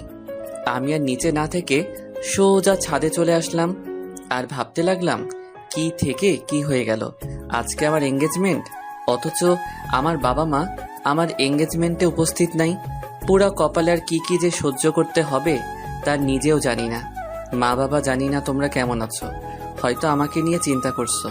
চিন্তা করো না মা, আর কয়েকটা দিন অপেক্ষা করো, তোমার ছেলে আবার তোমার কোলে ফিরে আসবে মা। এইসব ভাবতেছি আর কান্না করতেছি। হঠাৎ করে কে যেন কাঁধে হাত রাখলো। আমি পিছনে ফিরতেই দেখি অবনী। আমি চোখের পানি মুছে অবনীকে বললাম, আপনি এখানে কেন? আগে বলো, তুমি কাঁদছো কেন? আমার কান্না ছাড়া আর কি বা করার আছে? আমার জীবনটাকে যে আপনি তছনছ করে দিছেন। আপনার জন্য আমার কলেজ ছাড়া হতে হলো মা বাবা ছাড়া। জানেন, মা বাবার কথা মনে পড়লেও মা বাবার সাথে দেখাও করতে পারছি না, শুধুমাত্র আপনার জন্য। কি দোষ করেছিলাম আমি? কি দোষ ছিল আমার? বলেন না ম্যাডাম। অবনী নিশ্চুপ। কি হলো, চুপ কেন? জানি আপনার কাছে এইসব প্রশ্নের উত্তর নাই। কেন জানেন? আপনি ভালোবাসার নামে ছেলেটার দুর্বলতার সুযোগ নিয়ে ছেলেটাকে নিয়ে শুধু খেলা করতে পারেন, এছাড়া আর কিছুই তো পারেন না। আর হ্যাঁ, আরেকটা কথা, এই বাড়িতে যতদিন আছেন ততদিন আর আমার চোখের সামনে আসবেন না। Mind it. আপদটা বিদায় হলো। এরপর ছাদ থেকে সোজা নিচে এসে গাড়ি বের করে সোজা একটা নদীর তীরে চলে গেলাম। কিছুক্ষণ প্রকৃতির ছোঁয়া অনুভব করে আবার বাসায় ফিরে আসলাম। বাসায় এসে রুমে চলে আসলাম। রুমে এসে দেখি মাইশা আমার রুমে শুয়ে আছে। মাইশাকে ঘুমন্ত অবস্থায় দেখতে একদম পরীর মতো লাগতেছে। তার গোলাপি ঠোঁটগুলো যেন আমায় তার কাছে টেনে নিচ্ছে। তবুও নিজেকে কন্ট্রোল করে মাইশার কপালে ভালোবাসার পরশ এঁকে দিয়ে সোজা ফ্রেশ হতে গেলাম। ফ্রেশ হয়ে বাহিরে এসে দেখি মাইশা বিছানায় বসা। আমি মাইশাকে দেখে বললাম, তুমি ঘুম যাওনি? তোমাকে বাইরে রেখে কিভাবে একা ঘুমাতে পারি বলো? এই তুমি ডিনার করছো? না, কেন? তোমার হাতে খাবো বলে এখনো না খেয়ে বসে আছি। আচ্ছা যাও, খাবার নিয়ে আসো, আমারও খুব খিদে পেয়েছে। আচ্ছা যাচ্ছি।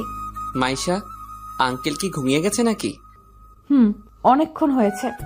আচ্ছা তুমি গিয়ে খাবার নিয়ে এসো। এরপর মাইশা রুম থেকে বাইরে চলে গেল। তারপর কিছুক্ষণ পর একটা প্লেটে কিছু খাবার নিয়ে ফিরে আসলো। তারপর আমার কাছে বসে বলল, যাও গিয়ে হাত ধুয়ে আসো। আমিও লক্ষ্মী ছেলের মতো হাত ধুয়ে আসলাম। এবার হা করো। আমি হা করলাম আর মাইশা আমায় খাইয়ে দিল। এরপর খাওয়া শেষের দিকে মাইশার আঙুলে একটা কামড় দিলাম। মাইশা তাড়াতাড়ি আমার মুখ থেকে আঙুলটা বের করে আঙুলে ফু দিতে লাগলো আর আমাকে বলল, এই তুমি আমাকে কামড় দিলে কেন? কই, আমি তো কামড় দিই নাই। এই দেখো তুমি কামড় দিছো। এরপর মাইশার আঙুলটা ধরে আঙুলের উপর ফু দিতে লাগলাম। হঠাৎ মাইশা হাতটা সরিয়ে নিয়ে প্লেটগুলো নিয়ে চলে গেল। এরপর আমি হাত ধুয়ে শুয়ে পড়লাম। একটু পর মাইশা এসে যখনই আমার পাশে শুবে ঠিক তখনই আমি বললাম, এই তুমি তোমার রুমে যাও, এখানে কি করছো? কেন যাব? তুমি আমার স্বামী, স্বামীর রুমে আসছি, কারোর কোনো সমস্যা আছে নাকি? আমাদের তো এখনো বিয়ে হয়নি, মাত্র এঙ্গেজমেন্ট হয়েছে। তাতে যদি তুমি আমার রুমে থাকলে মানুষ কি ভাববে? মানুষ যা ভাববে ভাবতে দাও, আমি তোমার বুকে মাথা রেখে ঘুমাতে দাও। এই বলে মাইশা আমার বুকে মাথা রেখে শুয়ে পড়ল। এরপর আমি মাইশার কপালে ছোট একটা ভালোবাসার পরশ দিয়ে ঘুমিয়ে পড়লাম। 7 বছর পর আমি পড়ালেখা কমপ্লিট করে ফেলছি। এখন আমার নিজস্ব 2টা কোম্পানি আছে, যা আঙ্কেল না থাকলে সম্ভব হতো না। এখন আমি একজন প্রতিষ্ঠিত নাগরিক। মাইশা আর আমার বিয়ে হয়ে গেছে, কিন্তু এখনো আমাদের মধ্যে কিছুই হয়নি। একসাথে এক রুমে থাকি, তবু আমাদের মাঝে কিছুই হয়নি। কারণ আমি নিজের পায়ে দাঁড়ানোর পর আমাদের মাঝে সবকিছু হবে, মানে বুঝে নিত। আপনাদের তো আর বলতে হচ্ছে না। আজ 10 বছর পূর্ণ হয়ে গেল, মা বাবার থেকে দূরে আছি। এই ছিল ফ্ল্যাশব্যাক। চলুন এইবার বর্তমান থেকে ঘুরে আসি। আমি আর মাইশা গাড়িতে বসে আছি আর আমি গাড়ি ড্রাইভিং করছি। মাইশা আমার কাঁধে মাথা রেখে ঘুমিয়ে পড়ল। এরপর রাত 10টার দিকে বাড়িতে পৌঁছে গেলাম। তখনও দেখি মাইশা ঘুমিয়ে আছে, তাই মাইশাকে ডাকলাম, ইতি, এই ইতি, উঠো। এই ঘুমাতে দাও না, ডাকতেছো কেন? আমরা বাড়িতে পৌঁছে গেছি। ও, আগে বলবে না? তাড়াতাড়ি উঠো। এরপর গাড়ি থেকে নেমে বাড়ির দরজায় টোকা দিলাম, কিন্তু দরজা কেউ খুলল না। কিছুক্ষণ টোকা দেওয়ার পর মা দরজা খুলল। মা আমাকে দেখে আমায় জড়িয়ে ধরে কান্না করে দিল। আমিও আর কান্না ধরে রাখতে পারলাম না। তারপর মা বলতে লাগলো, তুই এতদিন কই ছিলি? মায়ের কথা কি কখনো মনে পড়ে না? জানিস তুই যাওয়ার পর তোর বাবা তোর জন্য কত কেঁদেছে? বল না, এতদিন কই ছিলি? তুই আর আমাদের ছেড়ে যাবি না তো? না আম্মু, আমরা এখানেই থাকবো। তামি মেয়েটা কে রে? তোমার আদরের বৌমা। আম্মু। মা এদিকে আসো, তোমার নাম কি? আমার নাম মাইশা। আম্মু, বাবা কোথায়? বাবাকে দেখতেছি না তো। তোর বাবা ঘুমাইছে, তোরা রুমে গিয়ে ফ্রেশ হয়ে নে, তোদের জন্য খাবার আনতেছি। না আম্মু, আমরা খেয়ে এসেছি। না, আমি খাবো, তুমি না খেলে না খাও। আচ্ছা ঠিক আছে, চলো ফ্রেশ হয়ে নিবে। এরপরে দুইজনে রুমে গিয়ে ফ্রেশ হয়ে নিলাম। আমি ফ্রেশ হয়ে শুয়ে পড়লাম। মাইশা ফ্রেশ হয়ে মায়ের কাছে চলে গেল। আম্মু, তুমি আমাকে খাইয়ে দিবে? কেন দিব না আম্মু, তুমি এদিকে বসো, আমি তোমাকে খাইয়ে দিচ্ছি। ওকে আম্মু। এরপর আম্মু মাইশাকে খাওয়াই দিতে লাগলো, কিন্তু মাইশার চোখে পানি। আম্মু তা খেয়াল করলো, তাই মাইশাকে বলল, কি হলো, তুমি কাঁদছো কেন? আম্মুর কথা মনে পড়ে গেল, আম্মুকে খুব মিস করতেছি। তোমার আম্মু নেই কে বলেছে? আমি তো আছি, আজ থেকে আমাকেই আম্মু বলে ডাকবে, কেমন? ওকে আম্মু। এবার কান্না বন্ধ করে খাবারটা খেয়ে নাও তো। এরপর মাইশা ছোটদের মতো করে আম্মুর হাতে খাবার খেয়ে আবার রুমে চলে আসলো। রুমে আমার বুকে মাথা দিয়ে ঘুমিয়ে পড়লো। সকালবেলা গায়ে পানি পড়ায় ঘুমটা ভেঙে গেল। চোখ খুলে দেখি মাইশার চুল থেকে পানি ঝরতেছে, আর মাইশাকে ভেজা চুলে খুব সুন্দর লাগতেছে। আমি আর নিজেকে কন্ট্রোল করতে না পেরে মাইশাকে পিছন থেকে জড়িয়ে ধরলাম। এই কি করছো? ছাড়ো আমায়। কেন? ছাড়বো কেন? এখন কেউ এসে পড়লে সমস্যা হবে। কেন? আমি আমার বউকে আদর করব, এতে কার কি সমস্যা? তা মহারাজ, আজ এত রোমান্টিক মুডে কেন? তুমি এত সুন্দর কেন বলো তো? মন চায় সব সময় তোমাকে আদর করতে। আচ্ছা যাও, গিয়ে ফ্রেশ হয়ে আসো, আম্মু আমাদের জন্য অপেক্ষা করতেছে। কে তুমি? যাও, আমি আসতেছি। ওকে। এরপর ফ্রেশ হয়ে বাহিরে আসলাম। বাহিরে এসে দেখি সবাই চেয়ারে বসে আছে আর আমার জন্য অপেক্ষা করতেছে। আব্বু আমাকে দেখে জড়িয়ে ধরলো আর বলল, এতদিন কোথায় ছিলি বাবা? আমাদের কথা কি কোনো দিনও মনে পড়েনি? আজ 10 বছর হলো, তারপর আসলি। আর তো আমার কোনো নামই নেই, কেন আমরা তোর কেউ হয় না? বাবা, আমার তোমার কথা খুব মনে পড়তো, কিন্তু কি করব, তোমাদের সম্মান যা হানি হয়েছে তা তো ফিরিয়ে আনতে হবে। তুই আর কোথাও যাচ্ছিস না তো? না বাবা, আম্মু নাস্তা দাও, আমি একটু বাহির হব। এখন আবার কোথায় যাবি? ওইখান থেকে আসলে বলবো। আর তোমরা কাপড় চোপড় সবকিছু গুছিয়ে রাখিও। কেন কাপড় চোপড় গুছিয়ে রাখবো? আমি নতুন ফ্ল্যাট কিনছি, ওইখানে চলে যাব। আর আমি এখন কলেজে যাব, কারণ ওই কলেজের সভাপতি এখন আমি। আচ্ছা ঠিক আছে। এরপর নাস্তা করে সোজা কলেজে চলে আসলাম। কলেজে এসে দেখি কলেজে প্রোগ্রাম হচ্ছে। প্রোগ্রাম হবে নাই বা কেন, নতুন সভাপতিকে বরণ করতে হবে যে। এরপর আমি গাড়ি নিয়ে কলেজের মাঠে নামলাম। গাড়ি থেকে নামার সাথে সাথেই কলেজের স্টুডেন্টরা সবাই আমাকে ফুল নিয়ে বরণ করে নিচ্ছে। এরপর আমি স্টেজে গিয়ে বসে পড়লাম। এরপর প্রিন্সিপাল মাইকে অ্যানাউন্স করলেন, মাই ডিয়ার স্টুডেন্ট, আজকে আমাদের কলেজের নতুন সভাপতি তোমাদের সম্মুখে কিছু বলবেন। আমি সভাপতি মহোদয়কে অনুরোধ করব উনি যেন তার মূল্যবান বক্তব্য পেশ করেন। প্রিন্সিপালের অ্যানাউন্স শুনে সবাই হাততালি দিল। এরপর আমি স্টেজে গিয়ে মাইকে গিয়ে আমার বক্তব্য শুরু করলাম। আসসালামু আলাইকুম, সবাই কেমন আছেন? আমি এই কলেজের স্টুডেন্ট ছিলাম, কিন্তু এই কলেজে আমার স্থান হয়নি। শুধুমাত্র মিথ্যা অপবাদে আমাকে এই কলেজ থেকে টিসি দিয়েছিলেন। তখন সভাপতি ছিলেন মিস্টার চৌধুরী। সেদিন আমি ওনাকে চ্যালেঞ্জ করছিলাম, একদিন ওনার কলেজের সভাপতি আমি হব। আমি আমার চ্যালেঞ্জ রেখেছি। কিন্তু তোমরা সবাই স্টুডেন্ট, তোমাদেরকে একটা কথাই বলবো, জীবনে যত বাধাই আসুক না কেন, কোনোদিন পিছিয়ে যাবে না। শত বাধা বিপত্তি পেরিয়ে তোমাদেরকে এগিয়ে যেতে হবে। সবসময় একটা কথাই মনে রাখবে, জীবনে সাফল্য অর্জন করতে চাইলে অনেক বাধা বিপত্তি পার করতে হবে। তাহলে এই কথাই রইল, সবাই মন দিয়ে পড়াশোনা করবে। ধন্যবাদ। এরপর কলেজে থেকে বাহির হয়ে গাড়ি নিয়ে সোজা ফ্ল্যাট বাড়িটার দিকে গেলাম। ফ্ল্যাট বাড়িতে ঢোকা মাত্রই একটা ভিডিও মেসেজ আসলো। ভিডিও মেসেজটা দেখে তো আমার কলিজার পানি শুকিয়ে গেছে। ভিডিওটাতে দেখানো হচ্ছে মাইশাকে কারা যেন কিডন্যাপ করে একটা বাগান বাড়িতে বেঁধে রেখেছে। আর ভিডিওতে বলছে আমার সব কোম্পানি এবং আমার 700 কোটি টাকা তার নামে করে দিতে হবে। কিন্তু কে হতে পারে? কে আমার শত্রু হতে পারে? কে কে কে কে কে হতে পারে? মাইশাকে কিডন্যাপ করেছে, সে যেই হোক না কেন, যে আমার প্রাণকে কিডন্যাপ করছে তাকে তো আমি ছাড়বো না। সে যেই হোক না কেন, তাকে আমি প্রাণে মেরে ফেলবো। এরপর ওইখানে আর না থেকে বাসায় চলে আসলাম। বাসায় এসে দেখি বাসার সবকিছু ভাঙা আর বাবা মার নিথর মৃতদেহ মাটিতে পড়ে আছে। আমি দৌড়ে গিয়ে বাবা বলে কান্না করে দিলাম। হঠাৎ দেখি বাবা একটু রেসপন্স করতেছে। তামিম, তুই এসেছিস, কিন্তু তোর সাথে আমরা থাকতে পারলাম না। কিন্তু মাইশা তোর কলেজে সভাপতি কিডন্যাপ করেছে, মাকেও মারার চেষ্টা করছিস, কিন্তু তুই শুধু তোকে বলার জন্য হয়নি। আল্লাহ আমাকে বাঁচিয়ে রেখেছে। আমার সময় শেষ হয়ে যাচ্ছে। না বাবা, তোমাকে আমি কিছু হতে দিব না। তোমাকে এখনই হসপিটালে নিয়ে যাব। এরপর বাবাকে কোলে করে গাড়ির কাছে নিয়ে যেতেই বাবার প্রাণটা চলে গেল। বাবা, বাবা তোমাদের নামে শপথ করতেছি, তোমাদের খুনিকে আমি বাঁচতে দিব না। এরপর বাবা আর মায়ের দাফন কাফন সেরে বাসায় এসে আমার রুম থেকে 3.888 mm বুলেটের পিস্তলটা নিয়ে গাড়ি করে সোজা অবনীর বাসায় চলে গেলাম। বাসায় গিয়ে দেখি অবনী আর অবনীর মা ছাড়া কেউ নাই। আমি অবনীর মাথায় পিস্তল ঠেকিয়ে ওর বাবাকে কল করলাম। বাবা। মামুনি বল। কোথায় জিজ্ঞাসা করো। বাবা তুমি কোথায়? এই তো আমাদের বাগান বাড়িতে আছি। কেন বলতো? এমনি বলছিলাম। অবনী থেকে ফোনটা কেড়ে নিয়ে ভেঙে ফেললাম। এরপর অবনীকে আর অবনীর মাকে গুলি করে সোজা বাগান বাড়ি চলে আসলাম। এরপর বাগান বাড়ির সামনে গিয়ে দেখি চারিদিকে অবনীর বাবার লোকেরা পাহারা দিচ্ছে।